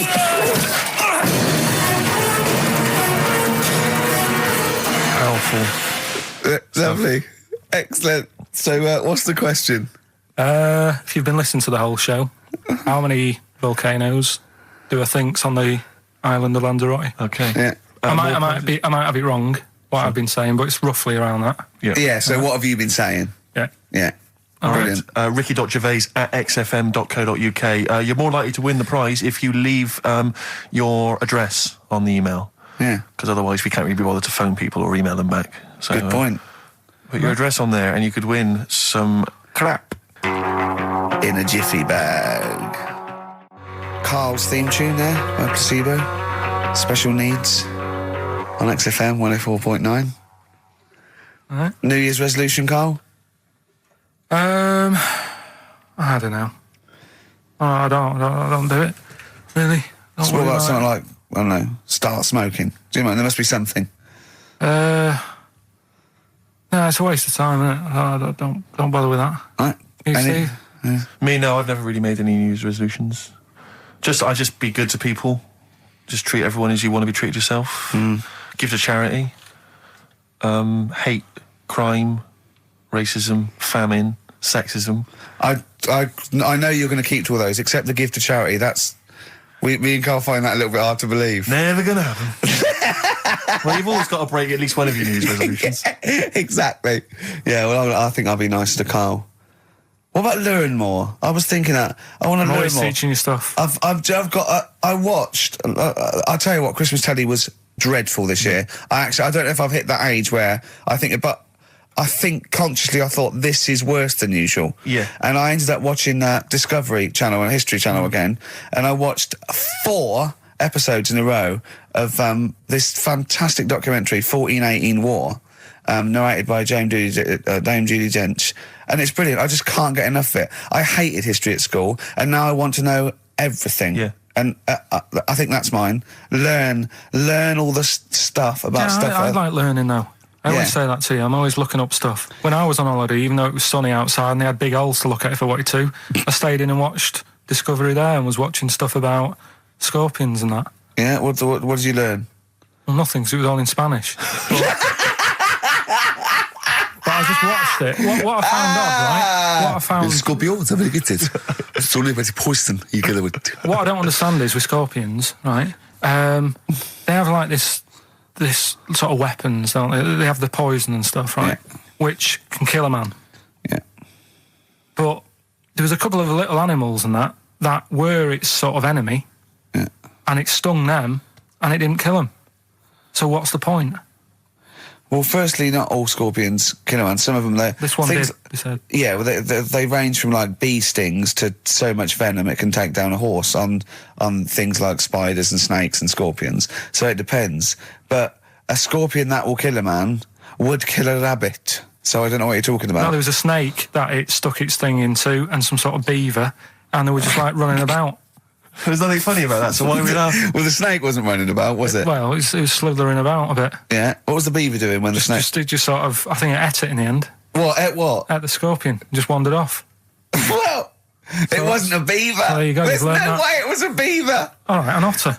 This is what you've pieced together from a show in Spanish. Well, I'm just saying though, how come he can't kill something that small, yet there's someone on holiday that's no sort of danger to that scorpion, we're not going to harm it, right? And yet it can kill a man. So you say, but I don't believe it. Shut up, mate. Seriously, this is gobbledygook. Taught you something again, though. That's what I'm saying. No, what have you taught us, though? What is that? What is the fact that's come out of that? A scorpion can kill a man, but the beaver was dancing with a snake. Then you do that That's all the not time, a fact. though. That's put not a everything fact. Down. New Year's Eve taught him something, right, about dead people. No. You know, the things that taught me, I was saying you're talking shite. He says they found out your soul weighs an ounce. Your soul? Yeah. Your soul weighs an ounce. Right, who found this out? I read it. Your arsehole weighs an ounce. Yeah. There's no such thing. A soul weighs an ounce. You're talking drivel. All right. Have you got any monkey news? So what did they do? They measured. They weighed someone who was alive. And they will wait for you to die, then weigh you again. There was someone You've lost an ounce. Yeah, our soul, it must be your soul shooting off to heaven. It was someone who was really ill, and they said, we can't do anything for you here, but we've got a bit of an idea that we want to do. We've been wanting to do this. Stuck him on some scales. He said, right, you weigh 9 pounds and an ounce, or whatever, because he was wasting away. He died, 9 pounds. Right? Fine, well, that's proof if proof be needed. Nearly got to wrap it up. I think we've got to do the Rockbusters winner and give someone those lovely prizes. Monkey news, then we're out of here. We'll maybe come back, maybe do some Christmas specials. I don't want to make any promises. Right then, first one. Chewing breaks. Fishing for a dream. That's what we're fishing for, isn't it? We're fishing for a dream today. What's that mean? Poverty. I don't know. I don't know what I was talking about. It doesn't matter what you're saying, Rick. No one's listening. No one's listening. Well, we've got to finish anyway. Think about the fact that think how small our percentage of listeners is anyway. Anyway. And then you two are on stage at the moment. This is like broadcasting during Christmas dinner. This is the same. It's just on the hospital radio. Yeah. Yeah, exactly. Where everyone's got an iPod for Christmas. Yeah. On the ward. yeah. Well, we're going to go through now till 5:30, and I've got to rush off, I'm afraid, to Live 8. Don't apologise, mate. When people see the glam that you're bringing to that event, they don't even care about the people introducing it. Comedians going, ladies and gentlemen, just get on with it. No, I agree. No, I've got a good joint here. Two blokes will get on with it. Bring on Madonna. But we're going to give it to them, Carl. We're going to go through to the end. We've done everything we have to do. Monkey news. The final monkey news of the year, possibly. It's been a joy. I'd just like to say, on behalf of myself, Steve Merchant, and this little bald mank, it's been a pleasure. Yeah, speak for yourself. Yeah. I feel drained today. Do you? Go on. This is the strangest radio show in the world. Yeah. Isn't it? Yeah. Because when we can do that, we can talk about this and go, I feel drained today. Just like he's not, like no one's listening. Because that's the sort of thing you say socially and no one listens. Like just when you're watching up, I feel drained today. It's rhetorical. Yeah. You're not expecting anyone, not even your loved ones, to go, oh really? They just go, that. But to do it live on air, no one's listening. What I mean is just give us a jingle. But the exactly. But the truth is, the contempt we have for our poor listeners is unbelievable. The listeners aren't listening, and we don't want to be here. So it really is one of the most pointless things ever. No, would have been quite happy to do a full show. But you know what? The flow of it's just. I would love to listen to this back in 10 years. This actual show. Let's keep this forever. Let's keep this show forever. The show we went early. We were bored. It was a day we're trying to save Africa, but we're a little bit annoyed that no one's listening. Yeah, right. Right, once and for all, the final monkey news of the year. Oh, go on. What were you going to say? No, I was just going to say, if you're not into the Live 8 and you're gay, you're not listening. Because you're on a walk. Game went on for hours, right? No one's listening. The terrible thing is that not even we're listening to Carl now. I know. Literally no one is listening to Carl. Insulting. There was a lot of smoking going on. It's going on. A lot of eating and nuts going on. That was a bit weird because they don't normally get through as many, but for this night. So, come on, let's just play Bruce. Goodbye, everybody. See you maybe Christmas time. Goodbye. Yeah, Landed, Mr. Ben Folds. We've landed on XFM 104.9. Ricky Gervais, Steve Merchant, and little Karl Pilkington, and his magical little manky, round, baldy head. He was described as a wacky mank in one of the papers this week. Really? Brilliant. Well, remember we were talking about it last week about he came round to my house and I popped out my Mr. Johnson, to take a little look at. And his two that made doors. the papers. That made the papers. Wow. What paper? It wasn't front page of the Times. It must have been like the Daily Star or something. Just squeeze Live 8 on the second page. Yeah, so Wacky Mank. Wacky Mank, that's Wacky great. Mank. Wacky Mank. We had an email from someone that reckons they remember you from body popping round Salford Way. Yeah, Eccles Precinct, apparently. You know that, I wasn't doing it round there, though. What do you mean? I was round Stretford. Arndale. And what were you doing? What sort of body popping was it? Just a bit of everything. Caterpillar. Bit of moonwalking. Do you have a little piece of lino you used to carry around? Well, mates had that. Right, you didn't borrowed theirs. Borrowed theirs. Were you any good? But you weren't breakdancing, well, you weren't spinning on your head and stuff, you were more body popping. Well, I hope he wasn't spinning on his head, because you know that can sort of give you little brain damage and things. It can give you brain damage. Also, it can wear your head down, and also it makes your head perfectly round. Yeah. Because the gravity is pulling on. But if you keep on doing it, obviously it's going to wear your hair out, yeah. So you become sort of like a... Stupid, bald, and roundy headed. Yeah. So I very much doubt that you did do any of that. Did you, Carl? Didn't do any of that. Well... So you're shooting off in a minute, aren't you? Well, yes, because we were trying to make poverty history, Carl. Yeah. People are making poverty history all over the place. They're putting on a wristband, and it seems to be working, because I haven't been poor for ages. I haven't been poor. And Alex had a Stop Bullying. Alex was wearing a Stop Bullying wristband, and as he himself said, he seems to have sorted that out. You haven't been bullied for ages? I haven't been bullied for years. So wristbands work. I saw one in a shop window the other day, which said, stop child abuse. And I bought one, obviously, because, a lot of people say, does it make a difference? But it was only £1, and I'd only spent it on kiddie porn. So, I think I've made a little difference there, in a small way. On a serious note, though, I like the idea that child abuse, if you're a paedophile and you're walking along the street in your Mac, right, you got a puppy in one hand, a bag of sweets in the other, and you see this wristband, and you go, oh, stop it. Oh, okay then. Yeah, I hadn't thought before. That's what I think. Okay, fair enough. Yeah. Well, I won't be doing that again. Yeah, he was hanging around in Topshop for unsavoury reasons. You saw them in there for only £1. Carl, we haven't got long, have we? We've got an hour and a half because we've got to shoot off. I've got to shoot off down to Live 8 and introduce Rem. So we got a lot to pack in. We got the Rockbusters, and then we give away. I just saw those. I'll finish the sentence in a minute. I look forward to it. I'm getting excited. Yeah. I'm getting excited. So we got so much to pack in. Yeah. I haven't got time to finish all my. So listen, right? You know the things we're giving away: the signed little Homer, the Nigel Tufnell thing, and the Flanimals. Right? It looks brilliant. They've done a brilliant job. The people here at XFM. So take back all you were saying about them, Carl. And also we should say as well, you've still got a chance to win that, because if you get today's Rockbusters, you go straight into the hat for the big draw, so you've still got a chance to win all those top prizes. Play a record. Bit of Monkeys. Yeah. Monkeys. Pleasant Valley Sunday. Alright, do you like that, Carl? It's alright, yeah. What's it about? Well, if you heard, it was a sort of description of, typical suburbia, isn't it? Here in status symbol land. It's a sly dig. When the monkeys get a bee in their bonnet about something, you better not... You do not want to be on the receiving end of that. Yeah. We've got a good song with a story later. Go on, what have we got? Don't want to tell you yet. All right. Now, is it as pitiful as last week's, where you somehow misheard that Eric Clapton song? What was the Eric Clapton song? Well, Wonderful Tonight, and he was convinced it was about a bloke in a wheelchair for no reason, no evidence at all, other than she's walking around with me. Yeah. Well, yeah, walking around with me. No. I walk into a room and everyone's head turns to look at her, which you didn't seem to helps him to bed. Is he drunk? He's had a few. Never mind. Yeah, well, you're totally wrong. Big day, Carl, though, isn't it? Because there's lots going on, and I know Carl's it's very, very important for him that he champions Live 8. I don't know what's going on. I don't know what. I am sick of it, to be honest. Sick of what? Just sick of reading about it. Sick of this Live 8 thing. Sick of it all. Brilliant. Fed up with it. What annoys you particularly? It's not only that today, though, is it? On the way in today, right, saw a gay fella on a bike. Weird? On a bike, rushing. What time did the gay march start? What time did they have to be? Why are you looking at me? I don't know.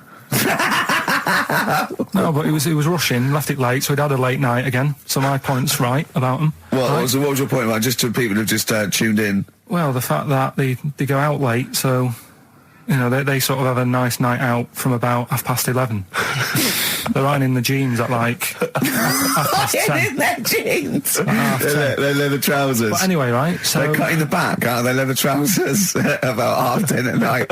I'm on the way in, right, and I see one stressed out, rushing, right, on a racer, wearing high heels. Oh, I love you. He's 50's dad, isn't he? He's angry. He's just angry. If you're a gay fella and you're proud to be gay, but you also want to make poverty history, you don't know what to do today, do you? You're all racing all over the place. Must be murder. It seems a bit unfortunate that they've put them on the same day. Yeah. Well, you can get little leather studded wristbands that say make poverty history. Yeah. So you can join in on both you parts. could kill two birds at one stone. Yeah. But why is Live 8 stressing you out? It's for a good cause. You must have, I know we've discussed this in the past, and you don't really know what you're talking about. But I mean, maybe that's the problem. I'm just, I don't know. I mean, I could have told them ages ago that there was no way that they were going to pay it back. I knew that was going to happen. I love that. But they didn't consult you, did they? When they were handing out this money willy-nilly to people who were dying, you could have had a quiet word with them. All I'm saying is... You could have said to Harold Wilson, Harold... you're not going to get this back, mate. Obvious. You're not going to get this back, mate. When I wanted a mortgage, I had to supply 3 wage slips, is what I'm saying. I was double-checked out loads of times. I'd like to see, have you ever seen that guy Alvin Hall, who gives financial advice to perhaps teenagers who don't know how to spend their money wisely? All right. Perhaps, send him over there. He's the guy with the bow tie. Oh, yeah, you know what I mean? yeah. Send him over there and just sort of have a chat with him and say, make a list of what you're spending it on. So he's basically, will you be annoyed if they drop all debt and double aid and everything? No, because, I mean, people sometimes need help and that, don't they? You've got to help people out, but it's how many times is the thing. You know what I mean? Let them off. But do I, I've got this monthly payment at the moment, haven't I? Yeah. I'm paying for tools for people out there who need a drill to build a house or whatever. Yeah. Am I now in my right to say, well, you can't have it all? Do you want the drill or do you want the debt cancelled? This is what I'm saying. I'm just, I'm all happy to help people out. Do you think they're taking us for a mug? Is that what you think? We'll see, won't we? Time will tell, won't we? You know what I mean? If next year at the same time Geldof's putting on another gig, I'll go, what's going on now? Geldof putting on another gig and the mean fiddler. What's going on now? I think you're missing out on the true meaning of today, Carl, which is an opportunity to see Keane for free. I think that's the problem. I don't want to go. I don't like crowds and that, do I? Right. Can't be dealing with that. Don't like big crowds. People, because I was talking to people at work about it, and they were saying, it's a big occasion, it's one of them events, like, you've got to be down there, because in years to come, when they say, were you there, I don't see what's good about having a memory being stuck in a crowd of 150,000 people. I'd prefer to do something nice, say if I have like a nice cake and a cup of tea, right? In years to come, when they go, do you remember that day when we were all cramped and what have you? I'll go, no, I was having a nice cake and a cup of tea. So I've got a nicer memory than them. So I believe in doing something nice on a big occasion, do you know what I mean, on a special day. Do something nice, remember that. The thing is, you have got a nicer memory than them, because when you look back and they say what you're doing 20 years ago, your memory will tell you were actually having a cup of tea and a cake, but with a chimpanzee that could talk English. That's what your memory will tell you. You're thinking, I was out with my mate. I was out with my mate Marty. He's a chimp, and it just you'll be in cuckoo land by the time you're 50. You'll be just going, it was great that day. I remember Suzanne. I don't know what I'm talking to Suzanne. She's left you. She's left you. She's had enough of you waking up. Well, she's down in Hyde Park watching Bed-Shaped live. She's not worried about cake and a cup of tea. Have you ever done a march or anything, though? Have you ever sort of... What are you saying? Have you, you're having a go at me for not getting behind it all, right? Which I am, because I've got more standing orders going out of my account for charities than anything, right? But have you ever got behind a problem? No. I don't think I have, to be fair, no. No, I am quite slack in that respect. It does take a lot of effort, though, doesn't it? Well, it depends. What sort? Well, if you're going to do one of those walks from John O'Groats to Land's End or something, that's a lot of time commitment. There's one, I tell you what, there is one that looks all right. On Portland Place, just off Oxford Street, there's always just a little Chinese fella sat on the pavement, right? Oh, I've seen him, yeah. What's that all about? Yeah. He's just sat there with a poster, but you don't know what it's for because it's in Chinese. Yeah. So he's just always sat there. But for me, that's the sort of march I want, where you just... And he's only there when it's sunny. If it's raining, they don't bother. I tell a lie, I did pop down when all those women walked through London in their bras.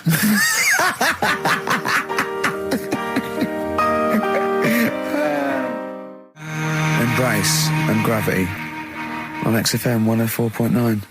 We've had a couple of texts. People obviously can text in 83XFM. That's the text number for the big quiz that's coming up shortly. Rockbusters, still your opportunity to win some of those cracking prizes. Enter your name in the draw if you can unravel the, I don't know what you call them, conundrums that Karl set. Sort of. We've had a couple of texts. Obviously, we're leaving early today. This is a shortened show and our last show of this run. But we've got to leave early. We've got to go down and try and make poverty history. But Rob's texted and he says, only an hour and a half today. Well, poverty does have some benefits then. He's a fan. He understands the show. Who was that little fella that used to write in who hated the show? I forget his name. I haven't heard from him for a while, actually. I don't know what happened. No. Maybe he realised that if he hated the show so much, the obvious thing to do was to switch off. Maybe that finally dawned That's on him. annoying. What's his name? Someone remind us of his name. I like people who hate us to carry on listening. Yeah. It just gives it an edge, doesn't it? Yeah. It's the fact that, you know, that you're annoying someone. I mean, I love annoying people. I know you do. I know So you're like a kind of walking Chinese water torch. Yeah, exactly. Yeah. Have we got Ladder 49 today? Rick, there's a number of cracking DVDs, as ever, on Rockbusters. We've got The Life Aquatic with Bill Murray. We've got Howard and Kumar Get the Munchies, hilarious stoner comedy, and Batman, the animated series. And Ladder 49, there it is. Phew, Phoenix, yes. John Travolta. If you've ever seen Ladder 49, and you can give us a quick text review on 83XFM, I'd be interested to know if it's actually Why are you worth giving watching. away one a week for the last 6 weeks? Yeah. Well, we better do them then. Let's do Rockbusters for the last time. You can win those amazing prizes. All right. As always, just a little cryptic clue. Some initials of a band or an artist. Work it out, email in or text in. That's it, isn't it? Mm-hmm. Right, the first one. Richard's kid cuts hair for a living. Right? Richard's kid cuts hair for a living. Right? Initials ED. Right? BD. Richard's kid cuts hair for a living. Second one. I have a problem saying the French word for well. Right? I think that's the right word anyway. Wow. I have a problem saying the French word for well. So what's that? That initial there is K. Right, band or artist. And then the third one, you take 8 kebabs, 2 kebabs, 57 kebabs, times it by 27 kebabs. Right? The fella is struggling to work it out. What's that? What's going on there? Right? It's a good question. DS is the answer there. 8 kebabs, 2 kebabs. I've got it. 57 kebabs times it by 27 or what have you. Fella's struggling working it out. What is it? I've got that one. DS. So just email in ricky.gervais@xfm.co.uk or on the text 83936. Yeah. Yeah, and you can win Ladder 49 and those other DVDs. Plus, you go into the draw, which we'll do before we leave, and you can win the signed by Matt Groening, personally drawn Homer Simpson. We've got the Spinal Tap poster signed by Christopher Guest, and also the original artwork of us as Flanimals. But they've all been framed. They've done a brilliant job. It really is a nice prize. I mean, almost too good to give away. A little bit annoying. Is it too late to take that back? Well, I was thinking we could sneak in a copy. Yeah. Just a very bad photocopy, so it goes grey and Yeah. No, they're all originals. So get texting. All right. XFM. REM, Night Swimming, beautiful song, brilliant band. I've got to introduce them, and I'm actually nervous. Yeah. I never get nervous. You never get nervous, do you? I never get nervous, and I get a little adrenaline rush. It just takes, 80% of the world's population to be watching you, and then you get a little bit jittery. And I don't know what to wear. No, this is interesting, actually. I don't know. No.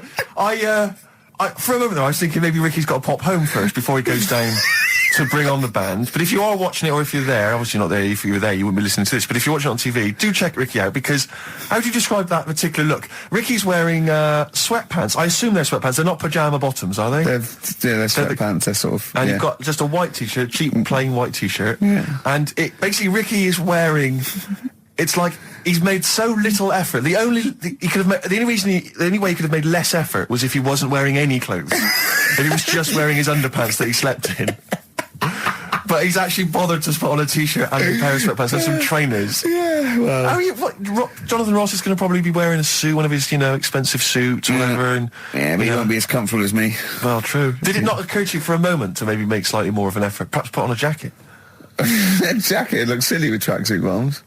Well, again, you could have changed the tracksuit bottoms. I mean, they're a mainstay of the outfit, are they? It's like they're not changing for anything. Yeah, I've got very little things that I haven't got a drawstring or elasticated waistband. No, sure. I don't want to be bothering with buttons and zips and hooks. There's going to come a point, isn't there, where you're just going to wear, I don't know, smocks. A baby grow. Baby grow. A baby grow with a flap. Yeah. That'd be great, wouldn't it? Those little mittens.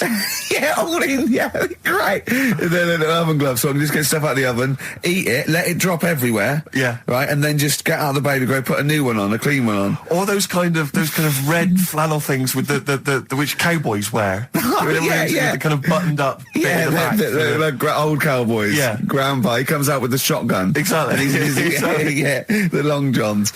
Well, how's it going with Rockbusters? Anyone got the answers? Actually, one guy has texted in, James in Deptford, he's offered some answers, and he says here, the guy that hated us, famously, of course, we should have remembered, Dickie Anderson.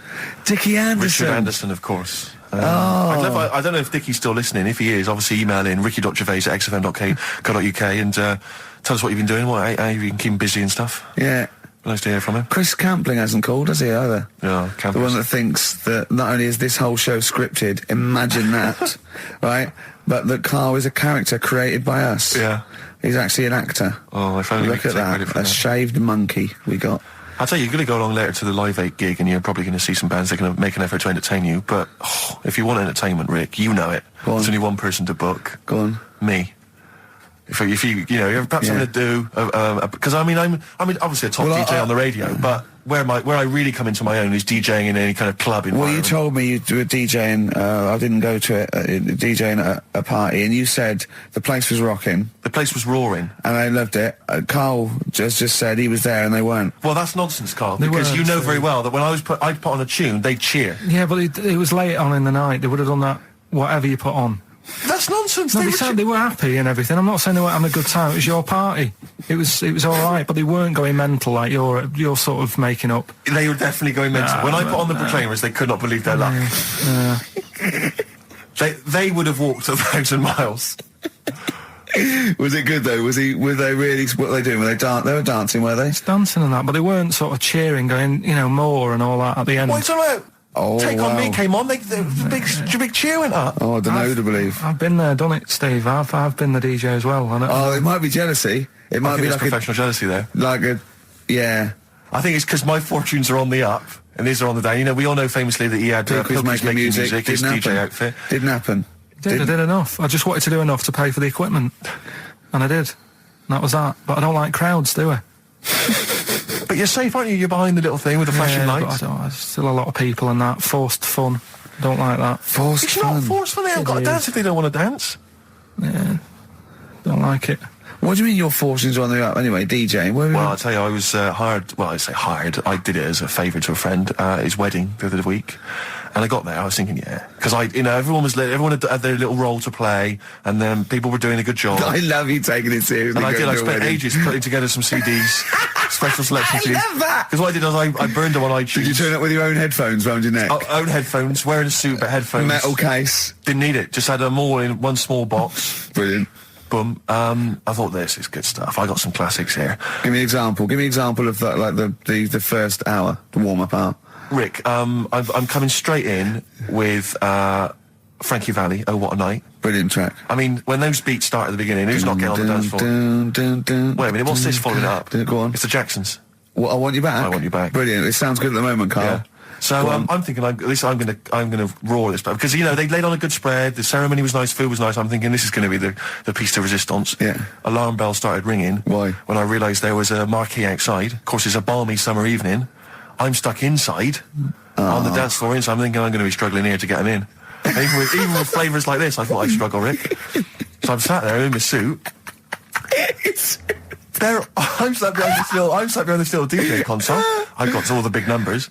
There's one or two people making some token effort, but frankly, most people are outside everywhere. I was livid. Of course, they couldn't hear it out there. So I was playing to an empty room, really, and I was furious. I was absolutely furious. Because, I mean, what is, you know, they're wasting my time.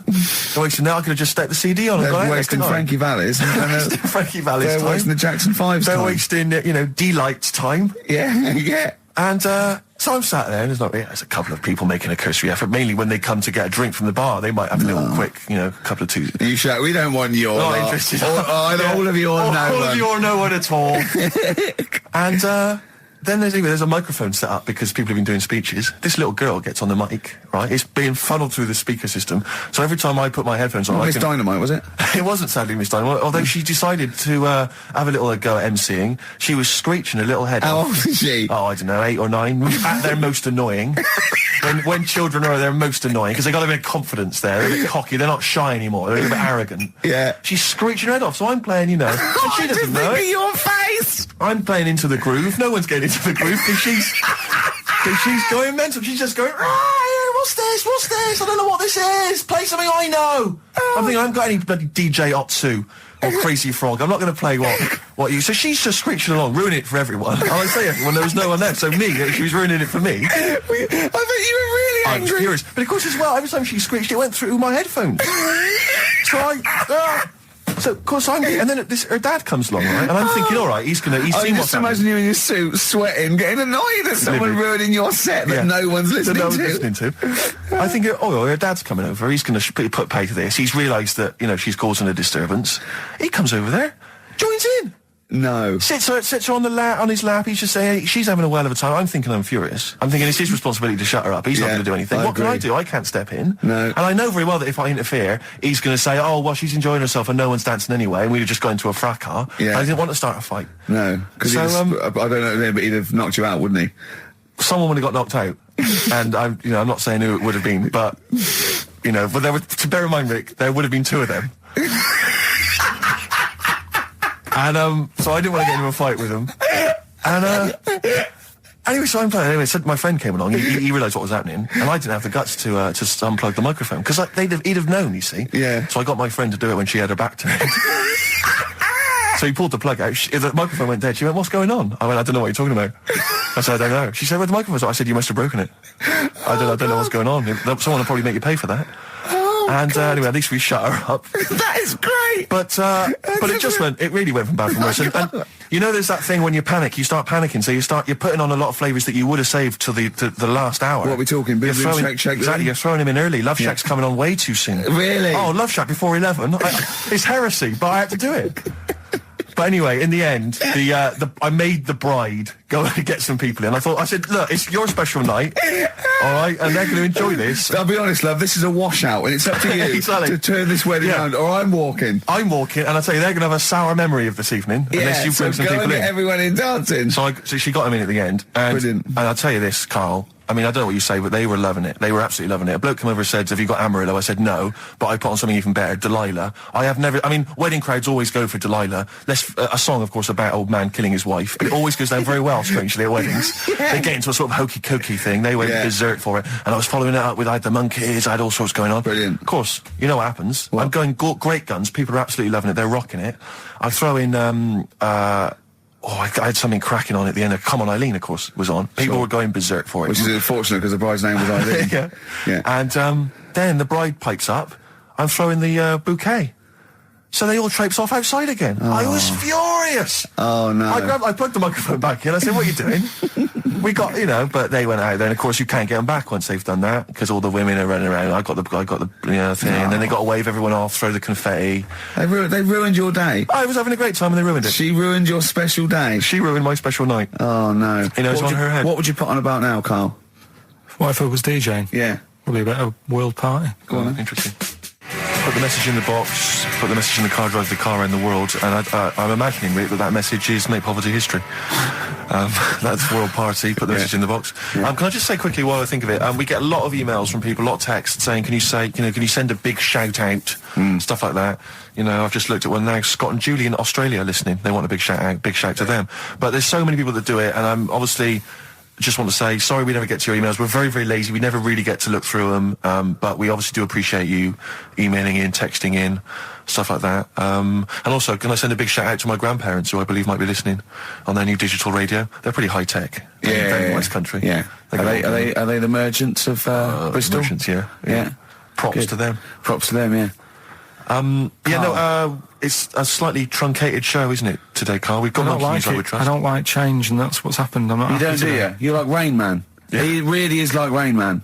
Anything change, he's got to get in a little routine. You can't... I don't like to... I'm not like Suzanne's mum and dad and what have you, where routine cannot change no matter what. Like what? Well, we've talked about it where, you know, if it's a Tuesday, I'm having sausage, egg and chips no matter where I am. That's what they're like. Right. That's what they'll remember, actually. When I'm saying about stuff about Live 8 and all that, you know, people will remember. If people said to a dad, you know, you remember Live 8? Okay, what day was it on? Tuesday. Well, I had sausage, egg and chips. Nothing changes. But the thing is, today, normally we have a bit of a, you know, I know what we're doing where and all that, and it's all sort of messed up. We don't usually know what we're doing where. We say, what should we do next? No, Go, what? but I know, like, Rockbusters has been done early. Right. So that's normally done at That's about really 5 throwing you. I minutes. say, I just I don't like all this change and that. It's messing about, isn't it? Rain Man. So what do you want now? Well, what about Song with a Story? See, right, well, last week... Look at him, he's in a genuinely foul mood. No, he's actually rocking. Yeah. He's actually rocking like Rain Man as well. Last week we did, like you say, Eric Clapton. This is the section where we play a song with a story. I think every song, if it's a good song, it's got a story. You've got to listen to it, sort of, you know, from the start. You get in the middle, you're going, oh, how's it going to end and all that. Yeah. You wait another minute, you know the ending, you're happy. But the thing is, as Steve said, you know, sometimes you're disappointed with it, so it's just not a good story. And as Steve said, I'm not sure you're finding what you need in a song for a story. Why don't you read a book, a novel? If you want a really good story that engrosses you, why don't you read a book? You're not going to get it from a pop song. I haven't got time for a book. Song's 3.5 minutes. And that's it, is it? And that satisfied you? Well, yeah, it gets you thinking for a few minutes, then you move on. Then you stop thinking. 2 minutes 50, this one, right? And it's brilliant. Go on, Ed. It's about, last week we talked about the little crippled fella, right? This one... as I say, I don't think we say cripple anymore, but go on. Alright, this one, someone emailed in saying, if you want a song about that, this is a song you ought to listen to, right? It's about this fella who, basically something happened. I think he's in a wheelchair, right, for some reason. You thought that last time. His wife, you know, likes going out. She doesn't take him with her when she goes out. Right. Is it Ruby, Don't Take Your Love to Town? Yeah. Brilliant song. Well, just play it then. Yeah, great song. All right. What do you mean? Oh, just, it's a good story. It starts off well and that. You're feeling sorry for him, but then he says, where's my gun? Yeah. Because she's a slut. Why? Because she's going off. Yeah, but what does he expect her to do? What? Just because he paralysed his legs fighting for his country, presumably in the Vietnam War, says that crazy Asian war. So he's gone, he's fought for his country, he's taken a bullet, he's come home, he can't walk, he should be a hero, and then his wife's going out putting it about downtown. Why do I never meet women like Ruby? XFM. Forever Lost. The magic numbers on XFM 104.9. Well, the concert's kicked off, Steve. Yeah, I'm a bit annoyed that we're still here, really. Let's try and wrap this up quite quickly and then shoot Well, no off. one's listening anyway. Nah, we could talk about anything. Well, we do. Yeah, true. It makes no difference to We us, could do a lot more swearing than we normally do. We could do even more. I was talking to Carl the other night, because I've been rewatching for some reason that film Witness with Harrison Ford, where he's a policeman that has to protect a little boy who's part of an Amish community. Amish? Yeah. And I tried to explain to Carl... You look plain, John Book. Exactly, exactly. And I was obviously trying to explain the Amish to Carl. He'd never heard of them. Completely stony-faced. Amazing. Now, for those... Okay, you explained it to him, have you? Okay, then. Yeah. Now, I don't know what you said, but I'm assuming you got it right? Carl, now tell me back now, what are the Amish? They're just people who sort of live like in the olden times. So to them, they're sort of in about 1842 or something. So they're getting old newspapers and that. They haven't cut up to. No. They haven't cut. They don't have telly. They don't deny that the 20th century has happened. They just don't want to be part of it.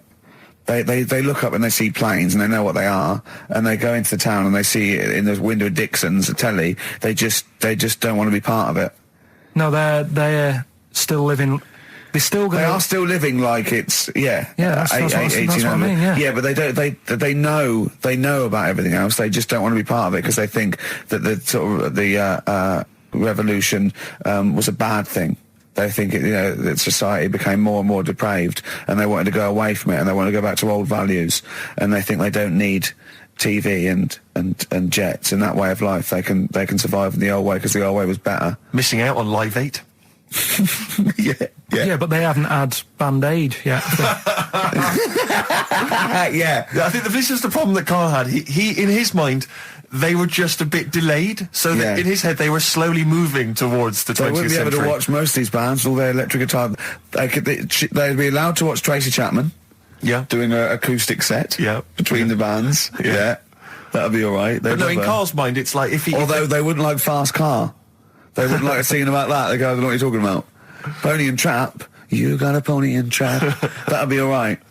But are they still? Do they still get sort of rubbish posts and that saying we need your money for this, or get behind this charity? They live in an isolated community. They're farmers, aren't they? They're farmers. It's an agricultural community, and they're obviously very staunchly religious. In actual fact, it would suit you very well because you hate crowds, you hate groups of people, you don't like the modern world. You'd love it down there, wouldn't you? He wouldn't like getting up at 4 o'clock to milk a cow, though, would he? Well, no, but he'd get used to it. Go back to bed, couldn't you? It's probably out. I mean, have they got anything to do with the Hare Krishna people? No, nothing at all. Because out of all the religions, that's I'm not a religious person. I don't understand. You're only saying Hare Krishna because you've got the head. That's the only reason you think it'd be. I'm halfway there. Yeah. But the thing is. Out of all, you just what was that? Money just fell out of my pocket where I'm nearly laying down. That's the danger of wearing sweatpants everywhere you go. I'm only ever lying down in a chair. No, I'm I've never been a religious type. If people want to do it, I let them do it and what have you. Good of you. But out of all of them, I want one that's not going to take over your life. I don't want one where you've got to get up 3 times a day and you've got to go and pray and that you've got to get up early. Forget that. It's getting in the way. But if it's something like, I was walking to work the other day, right, across Oxford Street, there's a little Hare Krishna fella there, and he sort of had, he had a leaflet and stuff, and he said, are you interested?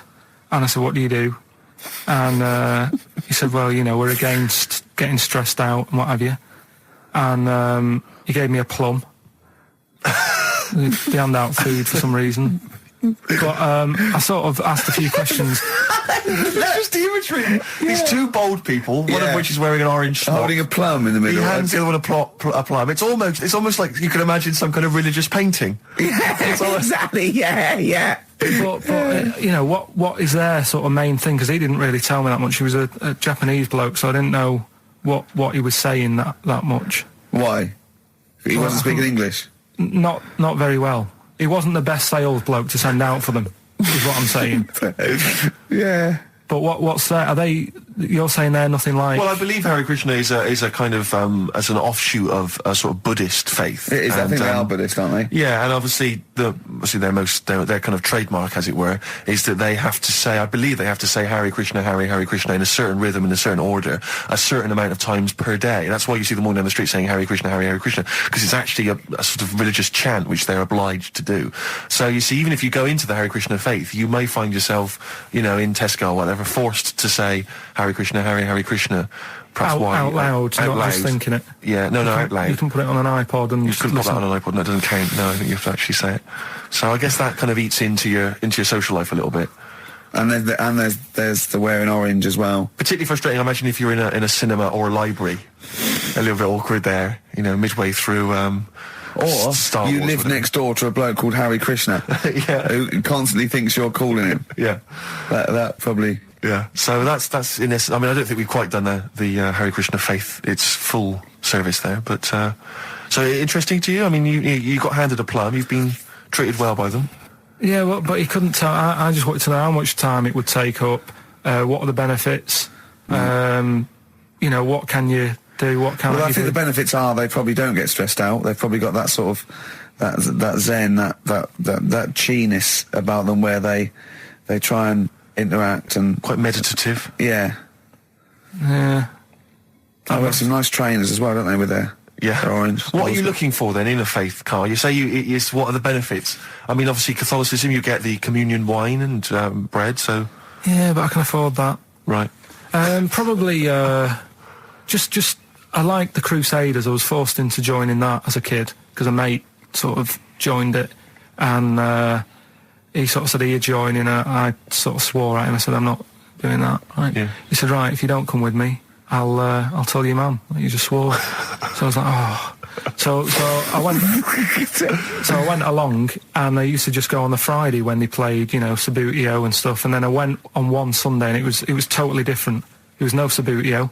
There was no sort of, you know, table tennis. The thing where you hold a thing and knock things over. Skittles. There was all that on a Friday. Went on the Sunday. It was rubbish.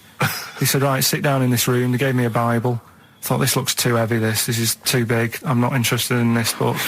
And I never went again. I used to hide on a Sunday when they came round. And that's been the only sort of... I suddenly, why did it suddenly turn out to have to hide on a Sunday when they're coming round? Because they wouldn't leave. They wouldn't leave. Who was it? Were they adults? It was sort of a... Well, he seemed like an adult to me at the time, but he was probably about 27. Well, that is an adult. Yeah, but do you know what I mean? He seemed a lot older when I was a kid. Yeah. And he came knocking and that, and he used to say to me, Mum, I'll just tell him I'm ill or something. And he used to hang around to see if I'd eventually come out to play and that. And if I did, I think they would have grabbed me and took me there. I love the idea that for you, religion has to bring with it some kind of gift. It's like, you know, join our faith and you get an alarm clock radio.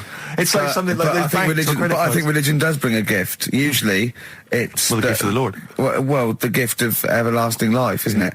And that's the problem with it, you know. A lot of people believe in it because they think... But for Carl, his feeling is like, that should be a given. That's safe. I'm definitely going home with eternal life. But what else can I have? Is there an iPod? Do you have to have a religion? Because obviously I don't have a religion. I don't miss it, and I wouldn't want one.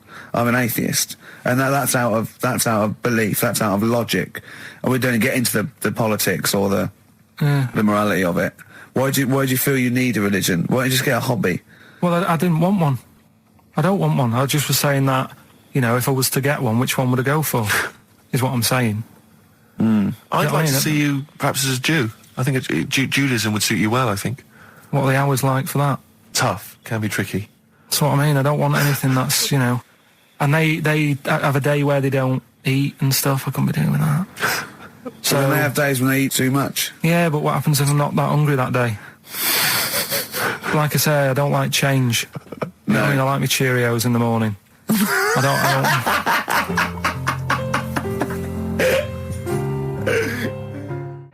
still have that other girl in my head by Elvis Costello and Burt Bacharach on this final XFM show. Ricky Gervais, Steve Merchant, Karl Pilkington. Well, we've nearly got to wrap it up. I think we've got to do the Rockbusters winner and give someone those lovely prizes. Monkey News, then we're out of here. We'll maybe come back, maybe do some Christmas specials. I don't want to make any promises. Right then, first one was Richard's kids. He cuts hair for a living. Yeah, what's that? That was well, try and work it out. No, you know? There's no point. Dick's son, yeah, he was a barber. Barbara Dixon, right? Dixon, well, again... Barbara Dixon. Right, her name wasn't Barbara Dixon, was it? So, that's that one. Did Ronnie Corbett ever say, ladies and gentlemen, Miss Barbara Dixon? The second one... He never did he? He never did. I have a problem saying the French word for well. What's the French word for well? Bon, isn't it? That's good. What? No, that's good, though. Bell? Well, no, what? Isn't it bien? Yeah. Yeah, all right. I have a problem saying it, so I can't say it. I can't say bien. I can't say bien. Can't say Kasabian, right? So they managed to work that one out. That's say, one of your worst. Can't say bien. Can't say bien. Can't say bien. It's not. No. And the last one. Work. That's terrible. 8 kebabs, 2 kebabs, plus 57 kebabs times 27 kebabs. This fella is struggling working it out. What's the answer there? DS, right? A don or sum, right? So he's struggling working it out. He's So Donna Sum, right? So they got that right as well. So What was the answer? Donna Summer. Donna Summer. Yeah, Donna Summer. So just pick We one, went out on a Steve. high then. Steve, just pick one. We went out on a high. That was shocking. What about, let's have a look, there's, Well, it's the first one to get all three. Steve, what's the first one with all three? Well, there's so many here. Yeah, but this is the first one that came through in time-wise. probably that one, No, I don't like Rob because he's been slagging us off. In fact, no, let's give it to Rob. He hates If he's the show. first, if he's the first... No, to be honest with you, Rob's been slagging us off, but at least he knows. I mean, at least he's got some taste. Yeah. You know? Yeah, well, what if he was the first, then Rob's the winner? Well, yeah, well, give Rob, he gets Ladder 49 and a bunch of other DVDs, but that means he goes straight into the you're hat putting him for in the big there now. draw. I'm just going to write his name now, I'm going to throw that straight in the hat. I can imagine that no one, even the people who've entered, are that excited. Not because the prizes aren't great, but I'm worried that they don't appreciate it, Rick. Do you know, I get the feeling that our listeners, they just don't appreciate the fact that we've gone to all this trouble. We've got the Homer Simpson drawing and things like that. I just feel like these people don't deserve it. Do you know what? It's weird. I just wish we had a better quality of listener. Like, people who listen to Radio 2, they deserve it. You know, they're elderly and infirm, some of them. It would really cheer them up. But our lot, you know, drug addicts. Yeah, let me pick that out. Truck drivers. So I've just put all the names in the hat, all the previous winners from the previous weeks, and Rob as well. Is this Pilky going to put it out? Do you want Pilky or do you want Ricky? Oh, well, let's have the shaved monkey do it. All right. Plunge your hand in there. Is it just, that's one, isn't it? That's it, just pull that one out, check who it is. Right, it's Gavin Thompson in Edinburgh. Well done, Gav. Are we going to get them up there? That's not his problem. You got to post them. You got to pay. They're amazing prizes. Yeah, but the Spinal Tap one, it's about 5 foot, isn't it? Well, they can post it. It'll cost them a few quid. It's a radio station. I think he should have to come and collect it. No, just because then it'll at least it'll prove that Where's he's he interested. from? Edinburgh. Give it to Bob Geldof. I'll give it to Bob Geldof. He's walking up there. He can talk it. XFM. Chewing breaks. Fishing for a dream. That's what we're fishing for, isn't it? We're fishing for a dream today. What's that mean? Poverty. I don't know. I don't know what I was talking about. It doesn't matter what you're saying, Rick. No one's listening. No one's listening. Well, we've got to finish anyway. Think about the fact that think how small our percentage of listeners is anyway. Anyway. And then you two are on stage at the moment. This is like broadcasting during Christmas dinner. This is the same. It's just on pointless. the hospital radio. Yeah. Yeah, exactly. Where everyone's got an iPod for Christmas. yeah. On the ward. yeah. Well, we're going to go through now till 5:30, and I've got to rush off, I'm afraid, to Live 8. Don't apologise, mate. When people see the glam that you're bringing to that event, they don't even care about the people introducing it. Comedians going, ladies and gentlemen, just get on with it. No, I agree. No, I've got a good joint here. Two blokes will get on with it. Bring on Madonna. But we're going to give it to them, Carl. We're going to go through to the end. We've done everything we have to do. Monkey news, the final monkey news of the year, possibly. It's been a joy. I'd just like to say, on behalf of myself, Steve Merchant, and this little bald mank. It's been a pleasure. Yeah, speak for yourself. Yeah. We should just point out as well, if you miss Rockbusters while we're away, yeah, right. You can log on to xfm.co.uk/Rockbusters, where you can actually see Karl himself introducing you to an interactive game of Rockbusters. Looks very much like Blockbusters. It does, surprisingly. But yeah, you can join into that. And there's also talking of monkey news. There's a link on the website. I'm trying to think where you go. I think if you go on my little biography bit, someone's done some animation to some old monkey news. Oh, it's brilliant. Great. Right. Yeah. So if you're having withdrawal symptoms of monkey news, then you can find some classic. And it's monkey animated. news It's classic monkey I news. feel drained today. Do you? Go on. This is the strangest radio show in the world. Yeah. Isn't it? Yeah. Because when we can do that, we can talk about this and go, I feel drained today. Just like he's not. Like, no one's listening. Because that's the sort of thing you say socially and no one listens. Like, just when you're watching up, I feel drained today. It's rhetorical. Yeah. You're not expecting anyone, not even your loved ones, to go, oh, really? They just go, that. But to do it live on air, no one's listening. What I mean is just give us a jingle. But He's Exactly. But the truth is, the contempt we have for our poor listeners is the truth is, the unbelievable. listeners aren't listening, and we don't want to be here. So this really is one of the most pointless things ever. No, would have been quite happy to do a full show. But you know what? The flow of it's just. I would love to listen to this back in 10 years. This actual show, let's keep this forever. Let's keep this show forever. The show, we went early, we were bored. It was a day we're trying to save Africa, but we're a little bit annoyed that no one's listening. Yeah, right. Right, once and for all, the final monkey news of the year. Oh, go on. What were you going to say? No, I was just going to say, if you're not into the Live 8 and you're gay, you're not listening, because you're on a walk. Right, okay. Right. Oh, chimpanzee that monkey news. Right, there's this card game going on, right? in the a big hotel in Vegas, right? The Luxor Hotel in Vegas. Yeah. There's a major card game. All the big players and that were involved. Right? They're all invited.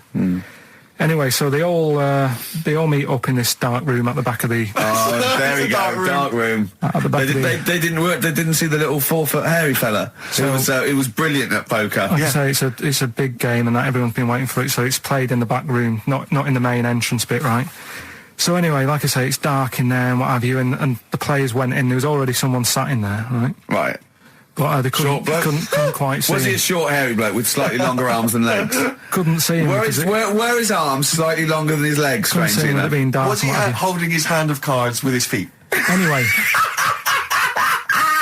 So the cards were dealt, right? Cards were dealt, game's going on. His cards with his feet! Game went on for hours, right? No one's listening. The terrible thing is that not even we're listening to Carl now. I know. Literally no one is listening to Carl. Insulting. There was a lot of smoking going on. It's going on. A lot of eating and nuts going on. That was a bit weird because they don't normally get through as many, but for this night. So, come on, let's just play Bruce. Goodbye, everybody. See you maybe at Christmas time. Goodbye.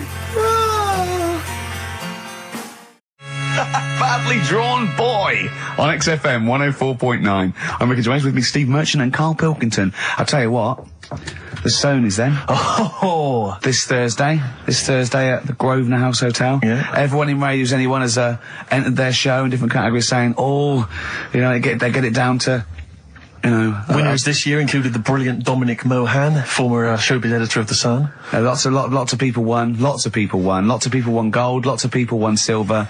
Lots of people won bronze. We didn't get a sausage. Nothing. This show was deemed not worthy of anything. I mean, not a look in. The panel looked at it and said, well, no, definitely not radio. Didn't get a vote. See, that annoys me on so many levels. Let me tell you one, right? I've never complained about losing an award, okay, ever. Yeah, mainly in TV. I know we've won a lot, but we've been beaten by Peter Kay. Good luck to him. He's brilliant. Beaten by Phoenix Nights, the sitcom. A lot of people like that more than the Oscars, vice versa, right? No qualms. But the shoddy shite that I heard that night beating us, I was furious. I don't understand. There's people, regional, it sounds like hospital radio, right? I shouldn't even be on XFM. I thought, it's beneath me. Yeah. And I thought, well, I'll give them a hand, right? Let's show them. And I want to know who the panel was as well. I do not believe it. How can they I was looking back over some of the shows, right, before I go, Carl, and I've just done a little excerpt of, a trailer of what we do, what we're about, and I don't know how the panel could overlook this. Play a bit, Carl, please. Shaking her muff, minge and tits around does not make her a hoe, then what does? These kids at school with big heads. Carl, what are you talking about? Shut! Oh, my name is Holy Fuck. Right, there's this monkey that was on a train station. Right. What if you mean cock to mean penis? It was my Down syndrome son. Oh, chimpanzee that monkey news. So we've still got monkey news coming up. You're an idiot! You know what I mean? That's, to me, quality broadcasting. I don't know how they can say that isn't worthy. That's what we sent in to the Sony people. They listened to that. How they didn't think that was dynamite stuff, it doesn't make sense. Actually, I've been thinking about this since Thursday, because I've been a little bit down in the dumps. Yeah. What I think it is that with the TV show, the TV stuff we've done, Rick, we put a lot of work into that. Yeah. We get the script, we spend a lot of time on it. What this show is about, it's very much about spontaneity, it's about our personalities, and I don't think we're ever going to win an award for our personalities. I think that's where we're going. Do you know wrong. what I think? I think that when we're together, we're the auteurs of The Office, and we're strong on it, and we're just two. We write it, we direct it, we cast it. We even worry about the font and stuff on the. We do everything. There's a weak link in our midst, I think. On the radio show? Yeah. Right, well, I'm just trying to think what the common factor is, because on the award-winning TV show, Spliss You and I... Yeah, I don't know. Well, I'll tell you what, can we play a record and let me think about this, because there must be something... There's got to be a factor. ...that isn't in The Office that's in this, that means that The Office is award-winning, and this is a pile of shite. Brown Sugar by the Rolling Stones on XFM 104.9. I'm Ricky Gervais with Stephen Merchant, and with us, Karl Pilkington, the third member of this team. Me and you do The Office. Award winning. Yeah, and us three do this show. No awards. Nothing. Karl, what are your thoughts? What do you think's wrong with the show? Why do you think the panel listened to our show and said that is awful, it's not actually a radio show? Well, can I just point out, many people may not realise that last year we won a bronze, so we've actually gone down. We've actually slid off the list entirely. I know, but I mean but Karl wasn't really as involved last year. Well, I remember last year it was very much you and I. Yeah. I mean, we just started out on it. Yeah, so I mean, so you can't really compare. Hold on, though. Well, interesting. What do you think, Karl? What do you think the reason is? Thoughts, Karl? Any thoughts? I see what you're getting at, right? But you're not stupid. But when I put the compilation together, I made sure that it was mainly you two. So don't be doing that. Don't be playing that game. So you put the compilation together? Yeah. Right, again. Ah, right, interesting, because we weren't involved with that. We usually do The Office, edit The Office and everything. We have the final cut on The Office. So you... Oh, I see, so you... Oh, right, no, so you're the producer. You had your fingers all over it. Interesting. Oh, that's interesting. So, so the tape was the smoking gun, and whose fingerprints were on it? Karl Pilkington's. Yeah. That's interesting, we didn't get a sausage.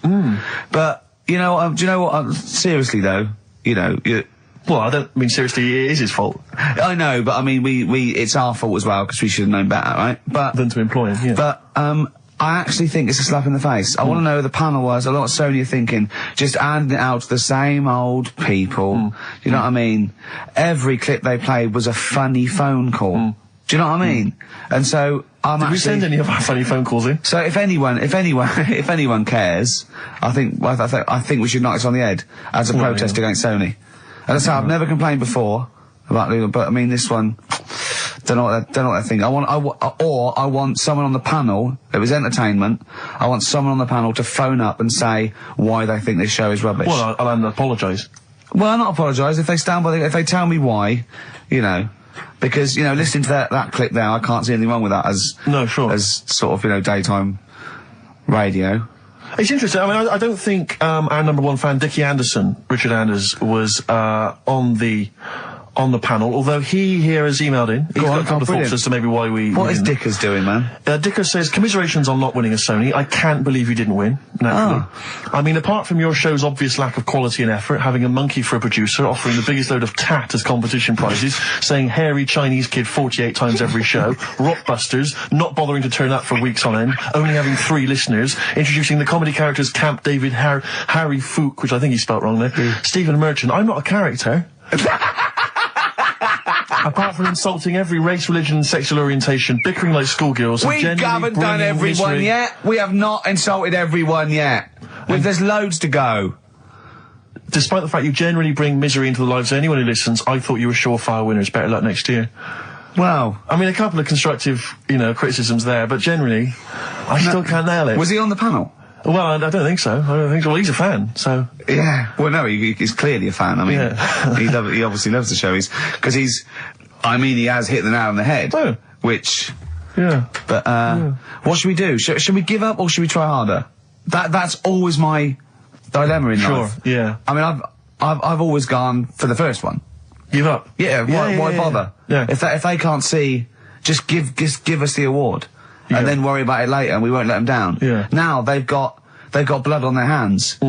We're gonna... Yeah. What should we do? To give a couple of months notice? I think so. Okay, well, there you go. I mean, seriously, I think... I'm being serious. I'm not being wacky now. We haven't told Andrew, but... I think we've won our course with this show. Yeah. So let's... Okay, we'll give it a month, and it's because the Sonys didn't give us anything. Play a record. Yeah. There you go. You got to do a bit longer than that. No, we haven't. Got to give a month's notice. No, you got to work till about September if you're gonna... No, we haven't. No, we give a month's notice. We're, whatever they give the money back, something like that. Well, you give your money back. Yeah, I know. What are you going to spend your 80 quid on? True. By the way, Red Hot Chili Peppers on XFM 104.9. So, a few more shows. And I hope Sony are happy. They should encourage... we've only been radio, a couple of years. Exactly. You encourage young talent like you. Yeah. Instead of giving it to Radio 1 and Radio 2 and... The old war horses. We just had a quick email. I wonder if you could answer this. It's James from NW1. He says, Ricky, is Karl going to be on this week's show? Please let me know, as I may listen if he's not. Sadly, he is here. I mean, people are already turning against you, Karl, because they've seen what's happened. Yeah. I think they've probably realised that I think we gave you too much. I think we've got a spoiled sort of kid in our hands. It's sort of like, we knew how bad he was, but we were trying to sort of bring him out of his shell a little bit. Yeah. You got to encourage sort of, children like Karl. Well, yeah, exactly. Sort of fend for themselves. But I like the fact that Dickie Anderson had that wonderful rant. It was an articulate email. It was quite long, and he must have typed it immediately. I'm thinking, because he's a fan of the show and he thinks I'm a genius, we need a PA. Sure. Don't we? Yeah. Do you reckon he'd come and work for us? Well, he can't be any worse than what we've already got. I know. So there you go. Then we're giving up radio. We're going to concentrate on television. Carl's going to probably go back to what, your little, just doing your sound. It's the thing I won a silver for at the Sonys. Funny that, isn't it?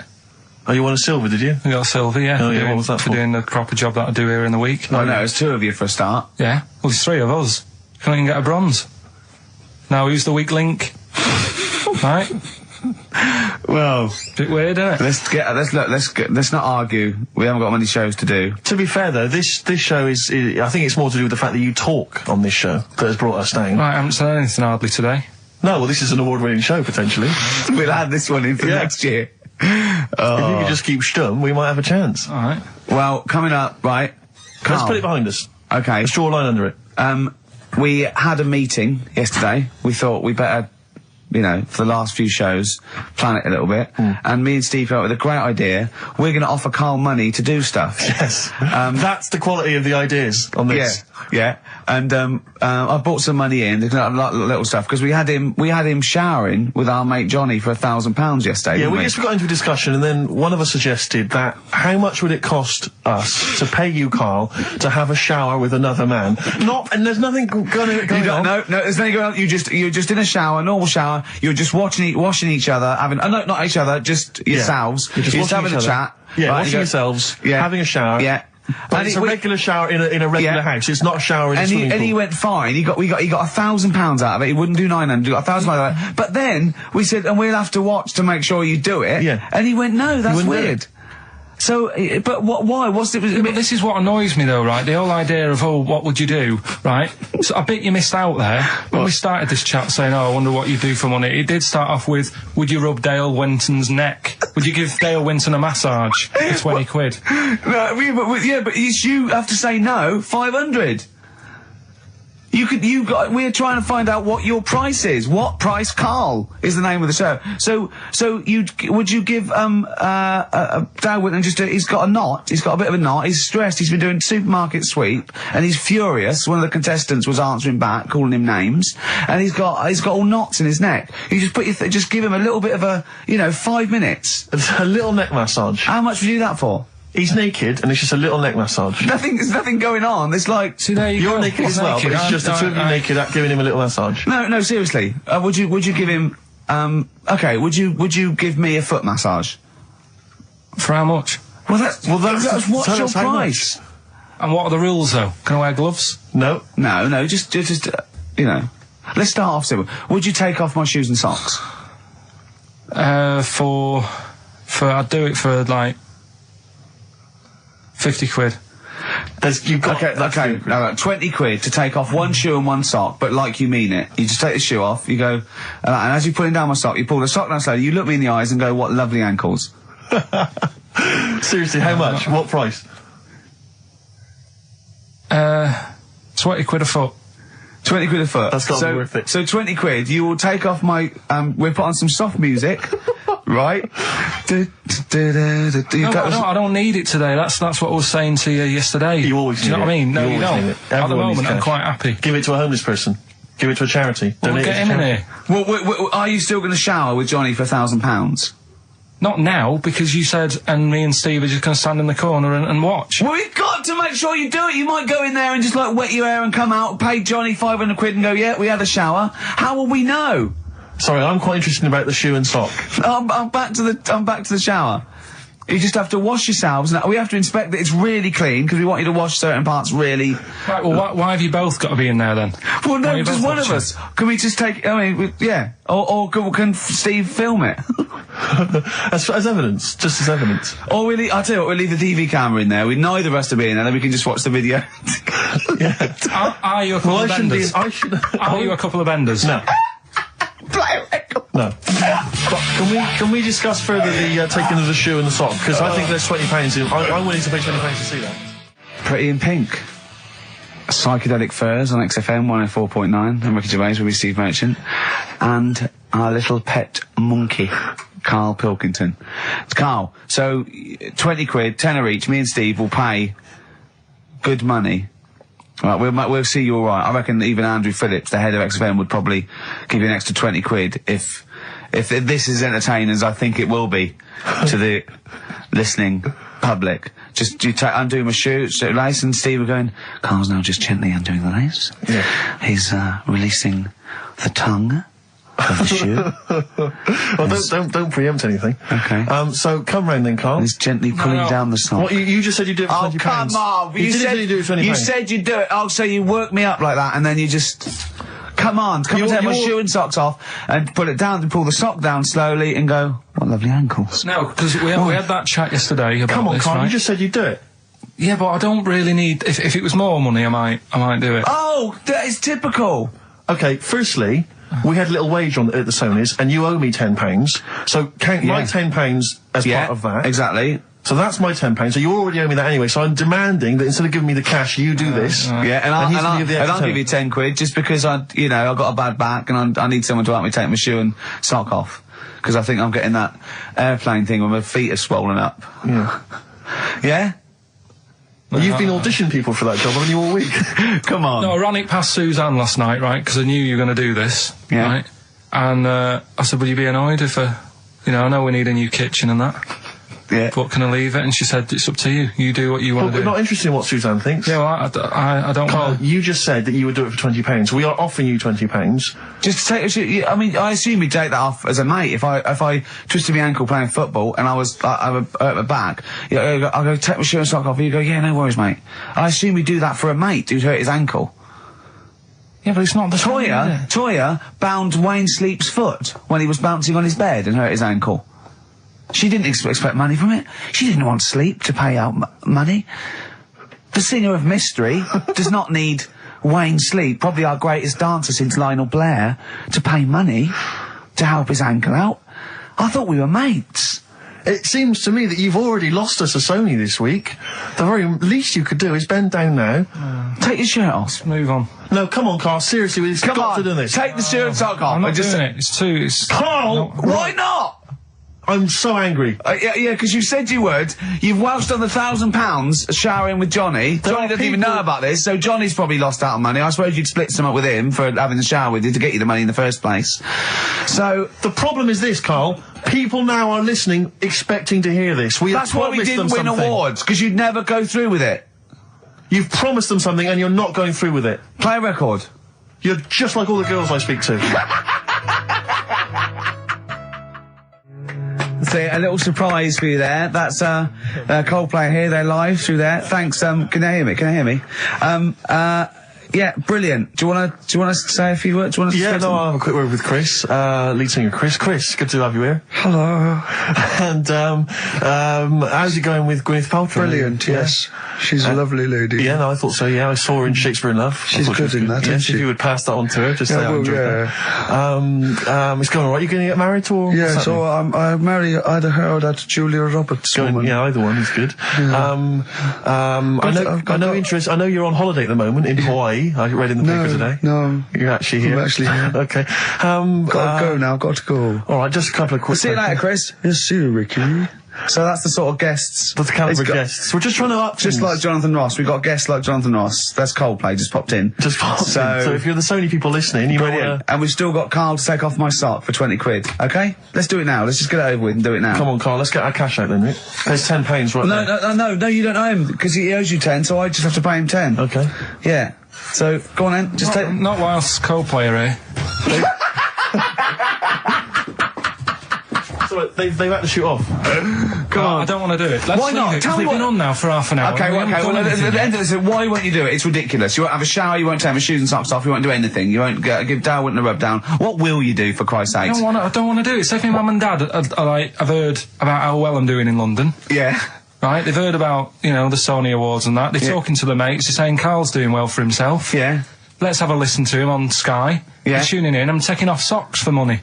What's it with that? That'll be the first time that anyone in your family has actually made, money without stealing, thieving, It's an honest... some kind of atrocity. Let's just do it quick then, because the first honest it's money. getting on my nerves. It's actually annoying. Excellent, alright. Well, give me the money, Steve. No, he's just taking a tenner off me. Give me the tenner back. Right, okay. Let's go like that. You've got to do it properly. You ain't got to say that. You've got to do it slowly. Go on, do it slowly. Just gently. I can't see what's happening. Just pretend I'm working on a shop. There's nothing normal. No, come on, just get it done. What's that? You're whistling. What's whistling? What's the whistling? Shut that out. I can't believe. Right. Okay, now do it properly, gently. Yeah. It's a sweaty trainer, which just makes it all the more... Just gently caress it. There's someone watching in the office. Caress it there. Don't just gently ease the shock. Just like working on a shoe shop. There's nothing weird about it. Just gently ease it off. I'm going to burst. Alright, now it's just... come on, gently do it. Don't just rip it off. Yeah. Slowly. Tease it. Tease it. Oh my God, I don't like this. I just wasted a tenner. That wasn't enjoyable at all. Now wait a minute. You've got to say. Say something nice about my ankle. Say you've got lovely toes and I love your ankle. You got nice toes and that. Say it properly. I don't like it anymore. Do it, and you've got to say. You've got to say for the tenner. Otherwise, you're taking it back. You've got to say what lovely ankles you've got, but in a sweet, seductive voice. Right. Oh. You got nice ankles. That is not how you would seduce a woman. Like you would not seduce a woman like that, Carl. I don't. That's Suzanne. I don't. Imagine that. I don't know. I don't feel good about it. Leave it off, because I want to see if we can get him to massage your toes. See, I don't know what's worse. I mean, I didn't like the feeling much. That wasn't very nice because it was all rough, and and he's a skinhead and he's playing on the feet. And then I thought, I've degraded him, so I don't know what I feel worse about. You can keep the tenner that you owe me if you massage his toes. No, I'm not doing that. No, no, we've paid him. He's done it. Yeah, the shoes are back on. We're something else next week. Okay. If you'd like Carl to humiliate himself for money, email in. Well, Suzanne was surprised that I was like, last night I told her about it. And I said, why did you do that? I don't know what I feel now. That's not good. I don't know, that's not good, is it? And she just said, well, you don't like chucking money away and that.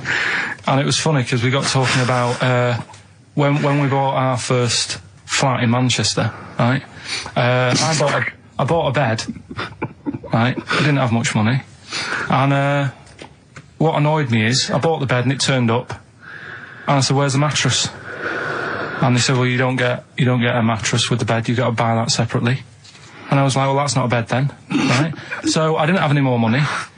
Suzanne's at work, so I thought, well, I don't want to stress her out at work and that, telling her we haven't got a mattress for the bed. I had a word with my dad, right? He knew a mate who had one in the back of a van, right? He said, I'll have a word with him, he'll let you have it. Got the van, brought it round, stunk of diesel and that, but I thought, well, it's free, it'll do. Yeah. They brought it up, I stuck it in the spare room.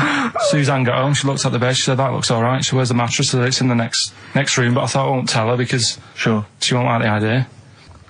She went in, the room stunk of like petrol fumes and that. Yeah. She said, what's going on? I said, well, it's a mattress didn't come with a bed. So I've sorted you one out, I've got this off my dad.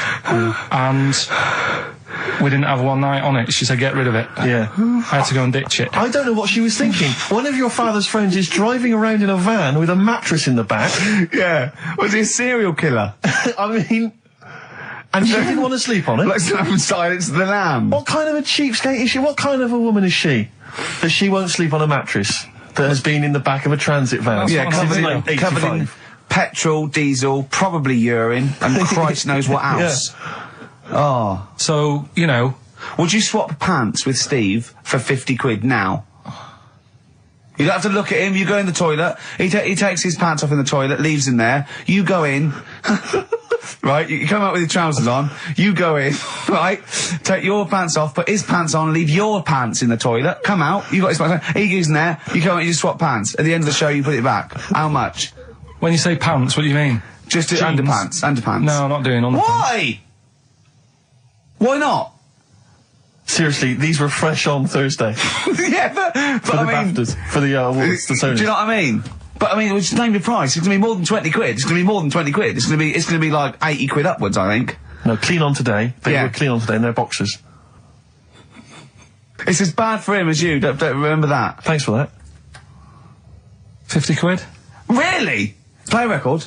No, hang on. You just said you'll give me 50 quid.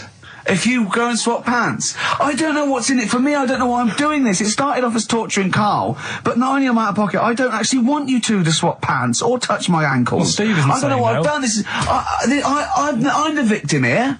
I've paid out and I don't even like it. Play a record. I want to think about this. I've got 50 quid if you...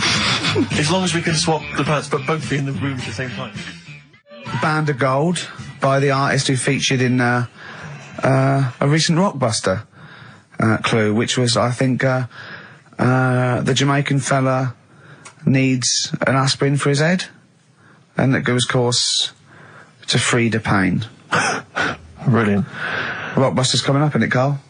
We set it up now. Get it going. No, let's I thought we weren't doing this anymore. I know. I don't know what happened. I don't know. I mean, but I mean, we're shooting off in a couple of weeks, so yeah. What difference does it make? Well, we might as well. Now you've mentioned it, it's a good time. Go on then. Right. 3 cryptic clues like the one you just heard there. First one. Cryptic. I like that. Is cryptic a word? First one. My younger brother spotted you the other day.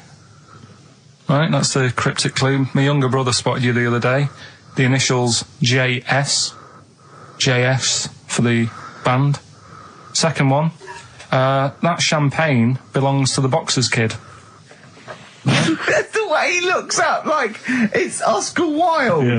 It's That champagne belongs to the Boxers Kid. The initials are AM. And the third one, the Vibrators, and the initial B. What? Right? The Vibrators, and the initial is B. So the first one, my younger brother spotted you the other day. Oh, I know that one. That's ridiculous. JS. The phone's going. Second one, that champagne belongs to the Boxers Kid, AM. And the third one, the Vibrators, the initial B. So email in, and you win. You can say the prizes later, can't you? Well, I'll tell you what, this is terrible. I mean, we didn't even say the prizes. We weren't going to do this. The phone's going. Look at the phones are going mental. Right, well, Carl, did you ever do paintings and drawings at school and then bring them home and your mum put them on the fridge? No, not really. I never brought them home. What, did you just screw them up and throw them in the bin? I just left them at school. Yeah. I'd never had a bag. Alright? There, on XFM 104.9. You see... Sick of it. No, wait. This is giving me an idea, because I think what the best thing about this show is what happens when the records are playing. Because we sort of... that's an example. Inarticulate. Yeah? Didn't have anything planned. Well, I started my mouth moving, but I didn't have anything planned. Yeah.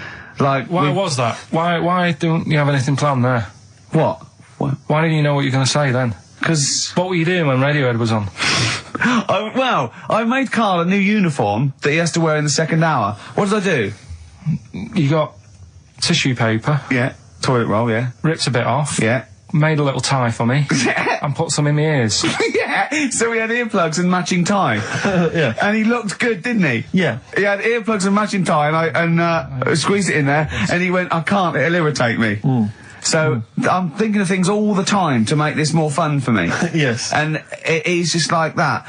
Sorry, a quick question. Steve, just want to raise a little point. Go on. You say that you're spending most of your time thinking about how you can make this more entertaining for yourself. Yeah. Is it worth ever considering the listeners? Well, I think that if you're happy, they're happy. I'm not sure that's true. I've been monitoring a lot of the feedback on the email and stuff. Yeah. It doesn't appear to be the case. But that's because Karl won't go along with stuff. Sure. I mean, they could see on the webcam his little matching earplugs and tie that I made. I just did a cartoon that went for £350, right, on the website, right? So that's one now. Yeah, we're gonna do it. We're gonna make it really good. We're gonna give him lots of stuff and sign DVDs and everything. So that's great. £350. Who was it? I think her name was Joanne. It's not definite yet because we haven't got the money off her. Wow, she's you know, you got to trust them, haven't you? And so I think people would love to have had a matching.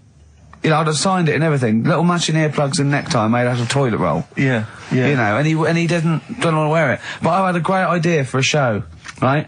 We filmed the behind the scenes, right, of each show. So, you know, then you get a CD of what went out, but you see what happened behind the scenes, right? And it follows us through a week, right? And it's called X-Men 3. Ah, I see, because of XFM. Yeah. Right. And then we can film all Karl, what Karl looks like when I'm squeezing his head, what he's like when we're trying to make him touch us, all that sort of stuff, when he's getting all stressed out in the day and we just pop up, like what he looks like, his little head, everything. And would this be broadcast on TV? Or? I think so. I think Choice. Something like BBC 3. Yeah. Yeah. I mean, again, it's because I mean, I'm very much in the centre of the storm. I'm very much the eye of the storm. Yeah. And I know that I myself would not want to watch that. Really? No, because it's... Any negative, Karl? He was like this when you came up with Cheap as Chimps. He wanted to drop Rockbusters. What was the other thing he didn't like? That other TV idea I had. Yeah, what, putting a baby in a room, setting it on fire and see if it can make his way out? Setting the room on fire. Let's not get silly. No, but he didn't like that, did he? I mean, I don't want to sort of... I don't want to blow my own trumpet, but it does seem to me that my criticism of those things is probably justified. I mean, Cheap as Chimps. Yeah. Where is it now? Wow. It's Donald McIntyre took it. Not really, Karl. Not really. It is but a pitiful memory. Both your game show ideas terrible. This TV show idea, I think, again, it's only interesting to you, Rick.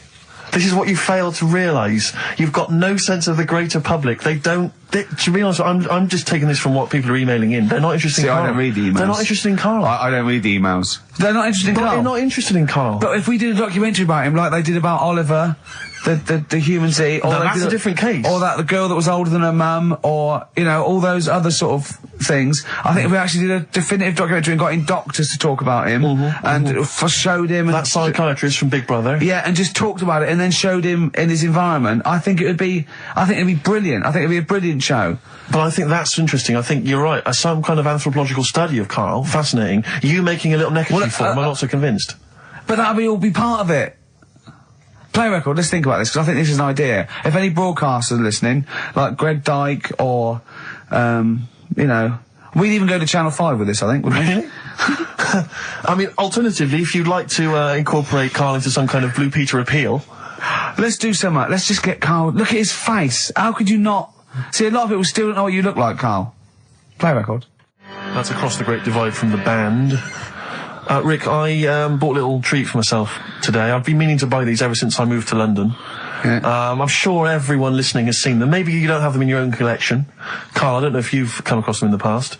But it's the postcards. Now, most of you, if you're a tourist in London, you see the postcards there. I think there's one with a punk, isn't there, with green hair? Yeah, from 1977. Yeah, I think there's one which is like probably... it's probably a grandfather now. Probably something like A View from London at Night, and it's just black. Oh yeah, that's a classic. I'm a fan of the baby covered in spaghetti. Yeah, that's brilliant. Brilliant. That happens a lot in London, in the old East End. Get the baby out. Where's the spaghetti? Yeah, brilliant. A wonderful memory of London. Yeah, But I was thinking to myself, how would I best want to remember London? Yeah. If I were a tourist from Prague, maybe. Exactly. You're a tourist from Prague. You want to send something home to your nan. To Mama Dragowski. Exactly. Who's sitting at home eating beetroot. Yeah, you want to say, I've been to London, I've been to the home, the birthplace of some of the great names. Dickens. Dickens, yeah. I've seen Big Ben, I've seen the Houses of Parliament, I've seen the wonderful things. The best way for me to remember that is a picture of a woman's breasts with pictures of cats painted on them. They are the most grotesque things. You've seen these before, Carl? They're awful. You can find these on any postcard stack. It's just a woman's breast drawn a face on it. I think it is that all the breasts from London. So there's all the breast from London, and the other one, Carl, I think you've got there. What does it say? What's the little tag? We're a couple of swells. Oh God, we're a couple of swells. But it's just when was that? I mean, they've been around for as long as I've been in London. I just don't know. I don't know who took them. Maybe the woman. I should just point this out, incidentally, if you've not seen them, don't think that it's a topless woman. It's just a disembodied breast. Yeah. Or in the case of a couple of swells, two breasts. I know. And it's just awful. Looks like a snapshot. But what worries me is that what happened was that she was probably the equivalent of Karl, and she had two mates, and they went, look, how much would it, if we take your breasts, how much do you do, boy? 20 quid. Yeah. And they took a picture. Yeah. And, right. you know. How much would it cost for us to paint some faces on them and then take a picture? Yeah. Oh, that's awful. I always wondered to myself who that person is. Oh, probably came to London to get into modelling or something. I think if you pan further down, she's actually wearing a pair of your pants. I think if you pull out, she'd probably be unconscious with a needle hanging out of her arm. But I just imagine. See, now that would be a fair representation of London. Turin Breaks, Painkiller on XFM 104.9. A couple of emails, Rick, that I ought to notify you about. Holly has emailed in. She wants us to wish her good luck. She says that she's one of 15,000 women who will be walking 26 miles around London starting at midnight tonight in their bras to raise money for breast cancer research. Prostitutes? No, just regular ladies, I think. Oh, right. But I was at a loose end, so that's something for me to do for something. I'll pop down and support them. Also, we got to say hello to Sonia, who's it's her 18th birthday, and we're going to play a little Smiths track for her later. So we're trying to be interactive. Yeah, I've seen how other DJs do it. They have phones. They go, and how are you celebrating tonight? Oh, we're just going out, Foxy. Have a good time. Here we go. This is, you know what I mean? Yeah. We've got to be. I've guessed we had Chris Martin in from Coldplay, which is going to be a lot. Well, Chris is still here. Hello, Chris. How did you come up with the ideas for your songs? Just make them up in my head with the guitar. And how old are you now? 28. Thanks very much. And that more from Chris Martin later, I imagine. Cheers. We've also had an email. Thanks, Chris. We've also had an email from Jim. It's as easy as that. We've had an email from Jim. He says, on the subject of the postcards, his brother once met the bloke who posed for the photo on those biros that when you tip them up, the black ink kind of sinks away, and it shows him nude. And he was apparently an aspiring model, and he got paid $75 for it in Hong Kong in the 70s. Carl, would you do that? Would you pose nude for a pen for $75? I mean, inflation, can't I? Let's double it every 10 years, say. So, yeah, so 150, 300. I'll give you 600 quid to post news for biros that we give away for XFM. An XFM biro, where your clothes sink away when you turn it upside down. And what sort of shape was this fella in? He's in pretty good shape, yeah, I think. 600 quid. Yeah. I'll make it back on selling the pens. No, I won't do that. I always remember being at school, when the first time I ever encountered one of those pens. There was a kid at school, Jason, and he had a pen, one of those pens, and he turned it upside down, and it was where the woman's clothes sink away and she's naked. Yeah. And I remember sort of seeing it and him showing it to everyone, all the young lads, and them thinking, this is amazing. And I always remember thinking it was like the idea that it was sort of a way to cheat teachers. Oh, there's Jason, he's just got a pen there with a picture of a woman wearing some clothes. That's fine. Yeah. There's nothing wrong with that. If he brings a porn mag in, I'll have it. He's out. But I can't. But I've always imagined, can you imagine how embarrassing would it be to be caught masturbating over one of those pens. Businessman. Yeah, exactly. His wife catches him. No, sorry. So what are you doing?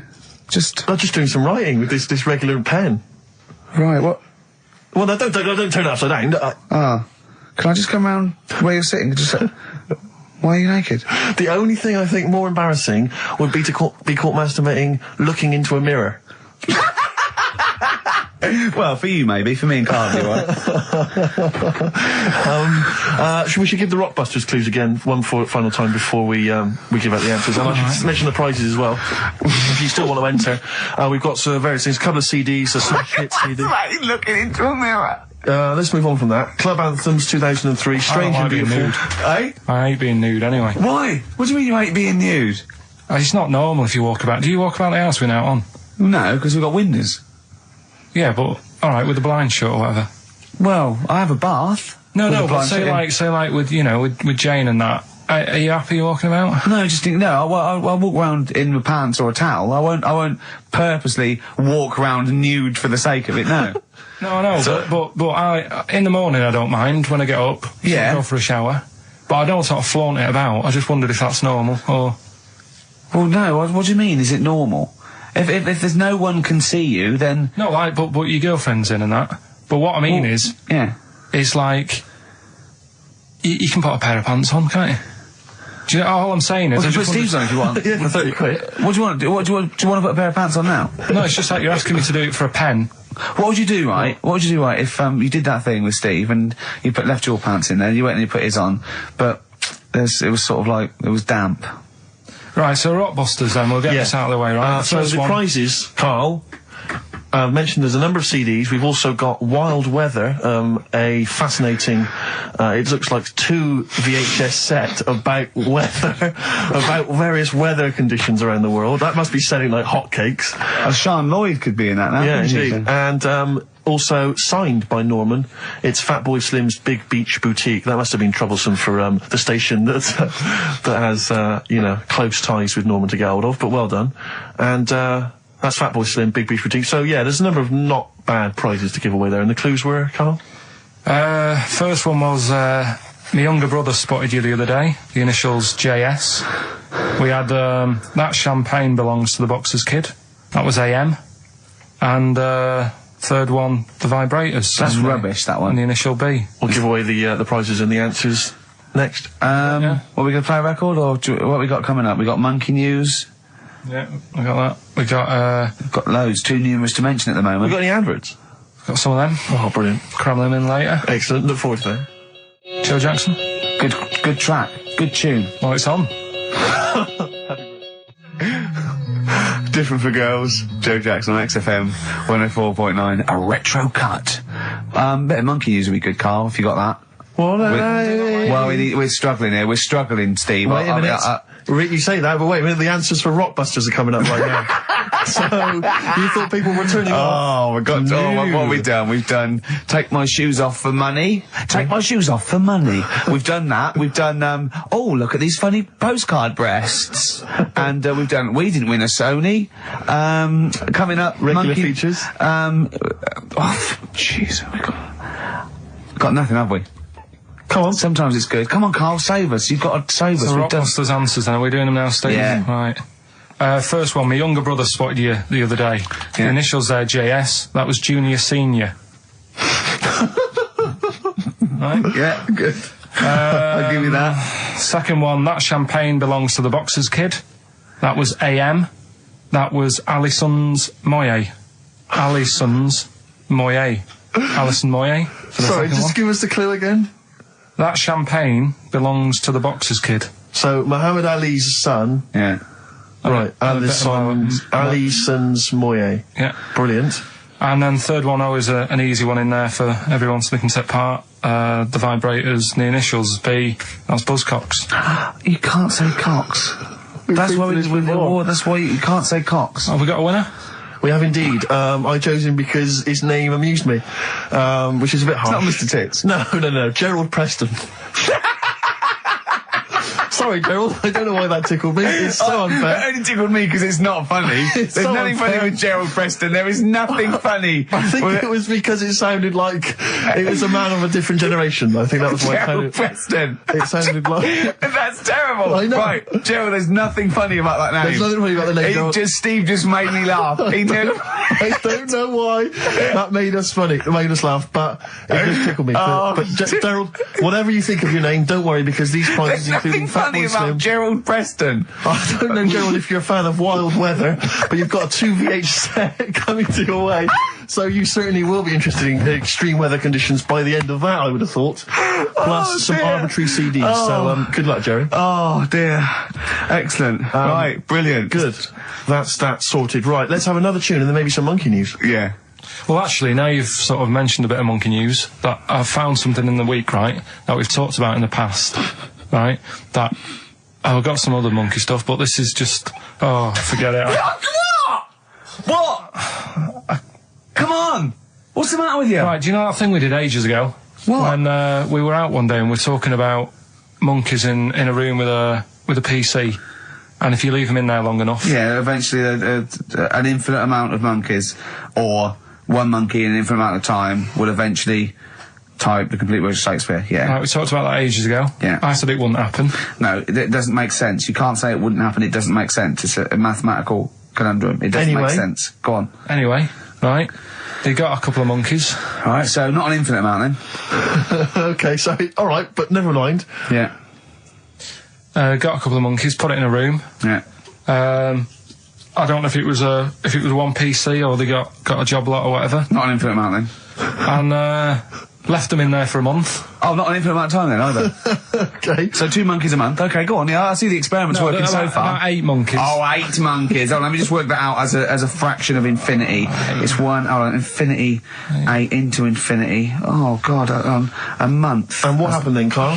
Did they type the complete words of Shakespeare? I'm assuming they No, did. they only did a proportion of it. Okay, what they just did Macbeth. What happened then, Carl? Please tell us. They didn't have anything. They didn't come up with anything. You're an idiot, Carl. You really are an idiot. Play a record. That's ridiculous. What did you expect? What did you expect? Yeah, a bit of Keats. And Pastry of the Radio Times by one of them, the cleverest one. No, but what they did say is they didn't even write one word out. No, you don't. No, infinity or nothing. That's the point. There's a big leap between any number you could think of and infinity. In fact, an infinite leap. Do you understand the concept of infinity? Don't rub your eyes. I lost him on Do You? Yeah. Didn't I? Right, play a record. Did they type nothing from like any of the Tarzan books? Nothing. But they must have read them. I mean, that'd be their favourite, surely. I'm stunned. I can't believe they didn't even do like a transcript of Every Which Way But Loose. Yeah. I can't believe it. They must have chosen some really thick monkeys. They didn't type any of Charlton Heston's speeches from Planet of the Apes. I can't believe it. It doesn't make sense. It doesn't make sense. You'd have thought 6 monkeys in a month would have done something. Yeah. At least a script for BJ and the Bear. The irony being, of course, in BJ and the Bear, that it was a monkey, not a bear. Really? Stuck in a moment. You can't get out of it by you two. I know how they feel. Oh, just a quick thought. I just had a sudden thought. Just a little update on something we talked about ages ago on the show. You might remember I said once that if I ever met Dido, I thought I had a good chance with her. Because she looks like the sort of woman that would work in, say, a photocopying shop. Yeah. And she'd probably be quite charmed by me. Or a secretary that sort of like wrote a couple of songs. Exactly. And the boss said, entered her in something. Yeah. And it won. She did them at the Christmas party, everyone clapped. Exactly, yeah. Well, anyway, just an update on that. So far, nothing's happened. You haven't met her? Nothing's going on, so I'll keep you posted on that, Rick. I know you're interested. I imagine it's a foregone conclusion when you do, though. It's only a matter of time. It's, you know, when I hear you met her, you don't need to say any more. Okay, well, I'll let you know. Just wink and say, I met Dido last night, and I'll go say no more. Exactly. You don't need... I'll just look a little bleary-eyed. Yeah. And probably still wearing the same clothes. From the mace. Yeah, exactly. Right. Anyway, I just thought I'd keep you abreast of that. Yeah. All the best from London, Carl. Come on, Carl, cheer up. You've had a good week. You have to do a month's notice? little bit of friction between Steve and Carl. I think they're getting to each other. which is his underpants are pinching. Come on, Carl, cheer up. You're lucky. You know how many people would pay good money to... Carl, you've had a good night out this week. You went to the Sony's, you had a free meal. Yeah, that annoyed me. I don't... We came away empty-handed, but... Yeah. It was a good night, wasn't it? You enjoyed that? Did you enjoy that? I ate it, but go on. I'm just finding more and more things are annoying me. Really? Like, even... Like, at that Sony's night, right, you've got a lot of, respectable people going to that thing, you know, people who are high up at the BBC and that. Yeah. And... just the way, you know, it's a posh night, there's people there with dinner jackets on and stuff. And then I went to the toilet for a wee. Old fella in there. I thought he looks like he's been in the, you know, the radio game for years, probably done loads of award-winning Sony stuff. Yeah. You know, all the BBC documentaries to do, in-depth stuff, and I thought, you know, I wonder if I'll be like him when I'm older, I wonder if I'm as good as him. Thinking all that, he's having a wee in the next urinal. Farts. I know. Yeah. He just farts. Old fella in a dinner jacket, probably hired. And I thought, is that like they try to? They think, well, I better do it in here, and it's sort of like a trumpet, and everyone just goes, yeah, that's fine. What's up with that? You know, yeah, I know what you mean. It's just the arrogance of doing it. He just did it. It sounded like a lost whale. And he didn't sort of go and try and clinch it. He carried on, and then he went, oh, that was a good one. Really? Old fella, must have been about 70. Oh dear. And well, better out than in. Yeah. But it's not though. I wasn't brought up like that. You see. Right. Because I did it. I mean, I never really did it that much as a kid. Sure. And then I was at my mum and dad's. You never did it that much as a kid. What, farted? Yeah. Okay. Not just like, you know, as a joke and that. We are taping this for next year's Sony Award, aren't we? We're taping this, what we're talking about now, aren't we? To hand in. Because this is, go on. But I was at my mum and dad's, right? And Suzanne was sat on the floor in front of me, and she was like, oh, rub my neck, it's hurting. So I thought, oh, and I hate doing that, it really it bores me. Well, right? she's your girlfriend, for goodness sake. I know, Dale Winton's different, you're getting paid for that, go on. So I thought, the only way to shift her, I'll let one go, right? So I did that. I love that! It's such a loving relationship. I love that, that's great! So like doing the washing up badly. Yeah. She won't ask me again, what have you done? I've smashed the cups up and I've written in excrement across the wall. Well, that's no good, isn't it? Well, I won't do it again then. Give me the marigolds, I'll do it. I've nailed the cat to the fridge, what's up with that? Yeah. Go on. But yeah, so I did that, and it worked. She sort of got up and said, oh... And my dad said, what do you do that for? Yeah. What was he thinking? So I said, oh, I hate rubbing a neck. Does me head in. So he says, you know, I've never trumped in front of your mother for 40 years. Sorry, where was this? Chigley? Why is this family talking like this? Young Carl, I've never trumped in front of your mother in the 35 years. What? I don't know what... No, it's just that he said, you know, we've done a lot of things in the family. That Hold on, what did he say that for? What, he's never trumped in front of your mother? He just offered that information up. Well, he just was surprised that I did it. He said, where have you got that from? Yeah. Whoa, you're lowering test times, I'd have thought. What do you mean? You have to imagine there's a class of farting. Oh, no. we haven't told our kids about farting. He doesn't do it. We haven't told him about it. We haven't. No, we don't do it in front of them. You have to learn it, do you? No, but there's a place. That's what I was always told. Go on. There's a place for that. Cornwall. So, and my mum, but, you know, it's the same. She doesn't do it.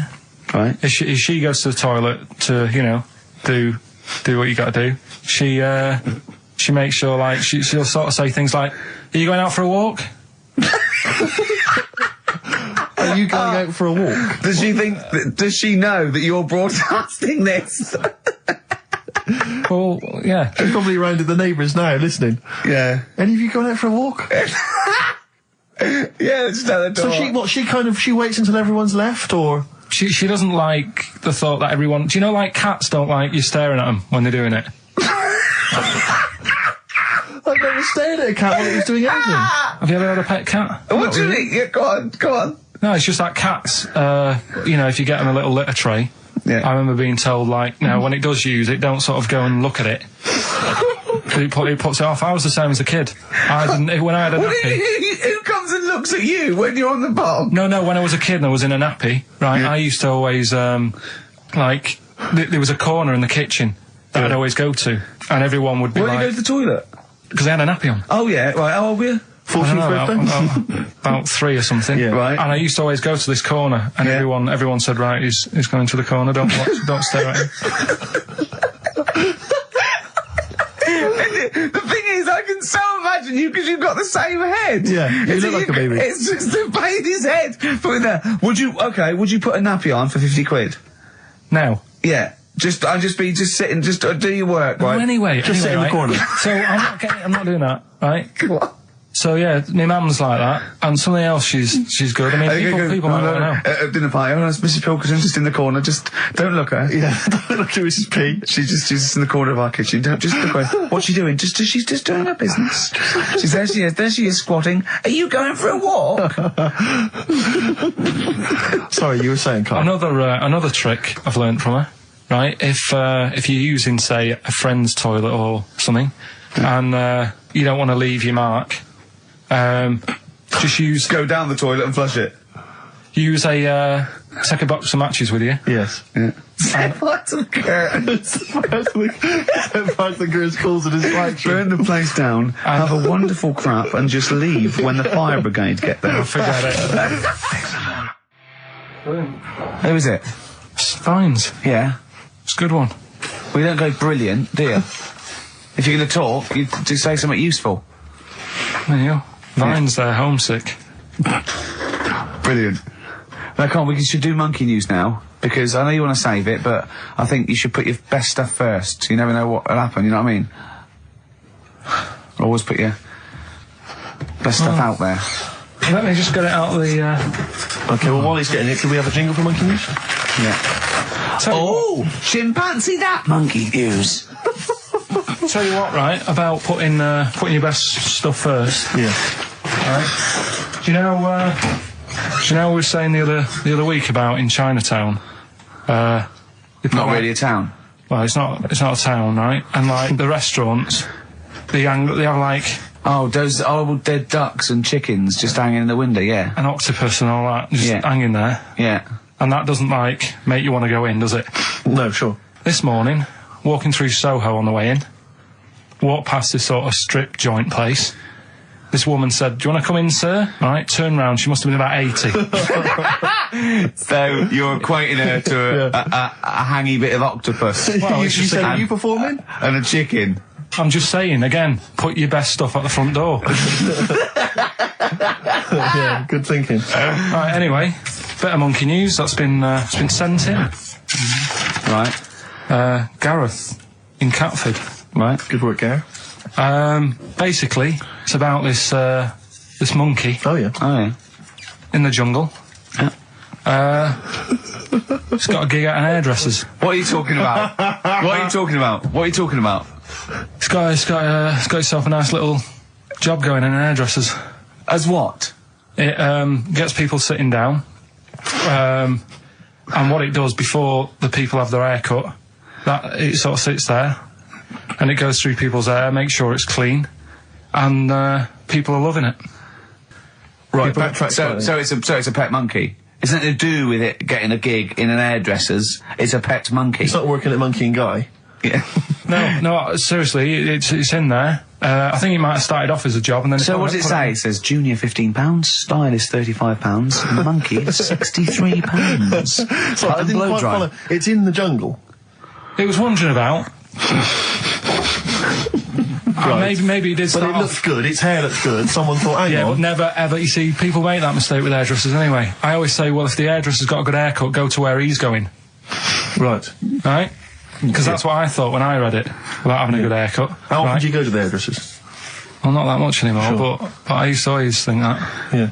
You used to go to a bloke who told me had his shack on a railway bridge that used to shake when a train went over. Yeah. Because it was £2.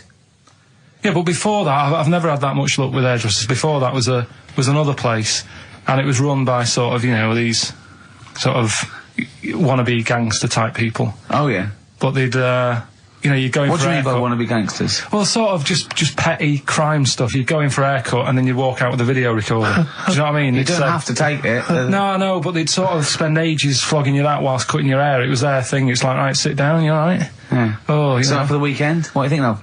Maybe a Sony. Yeah. So that's when I stopped going there, because it was like, just what a haircut. I don't want to be hassled. by Which one said that you had the hair of a Chinaman? It's the fella who worked in a railway station haircut. Well, he should saloon. know. I mean, he's been around a bit, clearly, if he runs a shack next to a railway station. So, Can we just go back to Monkey News for a second? so anyway, that's why, yeah. I didn't quite follow why he's still his salon is in the jungle, or where is it? No, he was doing what he does in the jungle, right? Right. He's walking about. He wanders into the hairdressers. Yeah. Maybe they didn't have him on, like, as a job straight away. He was just there. He was People training, said, this is yeah. nice.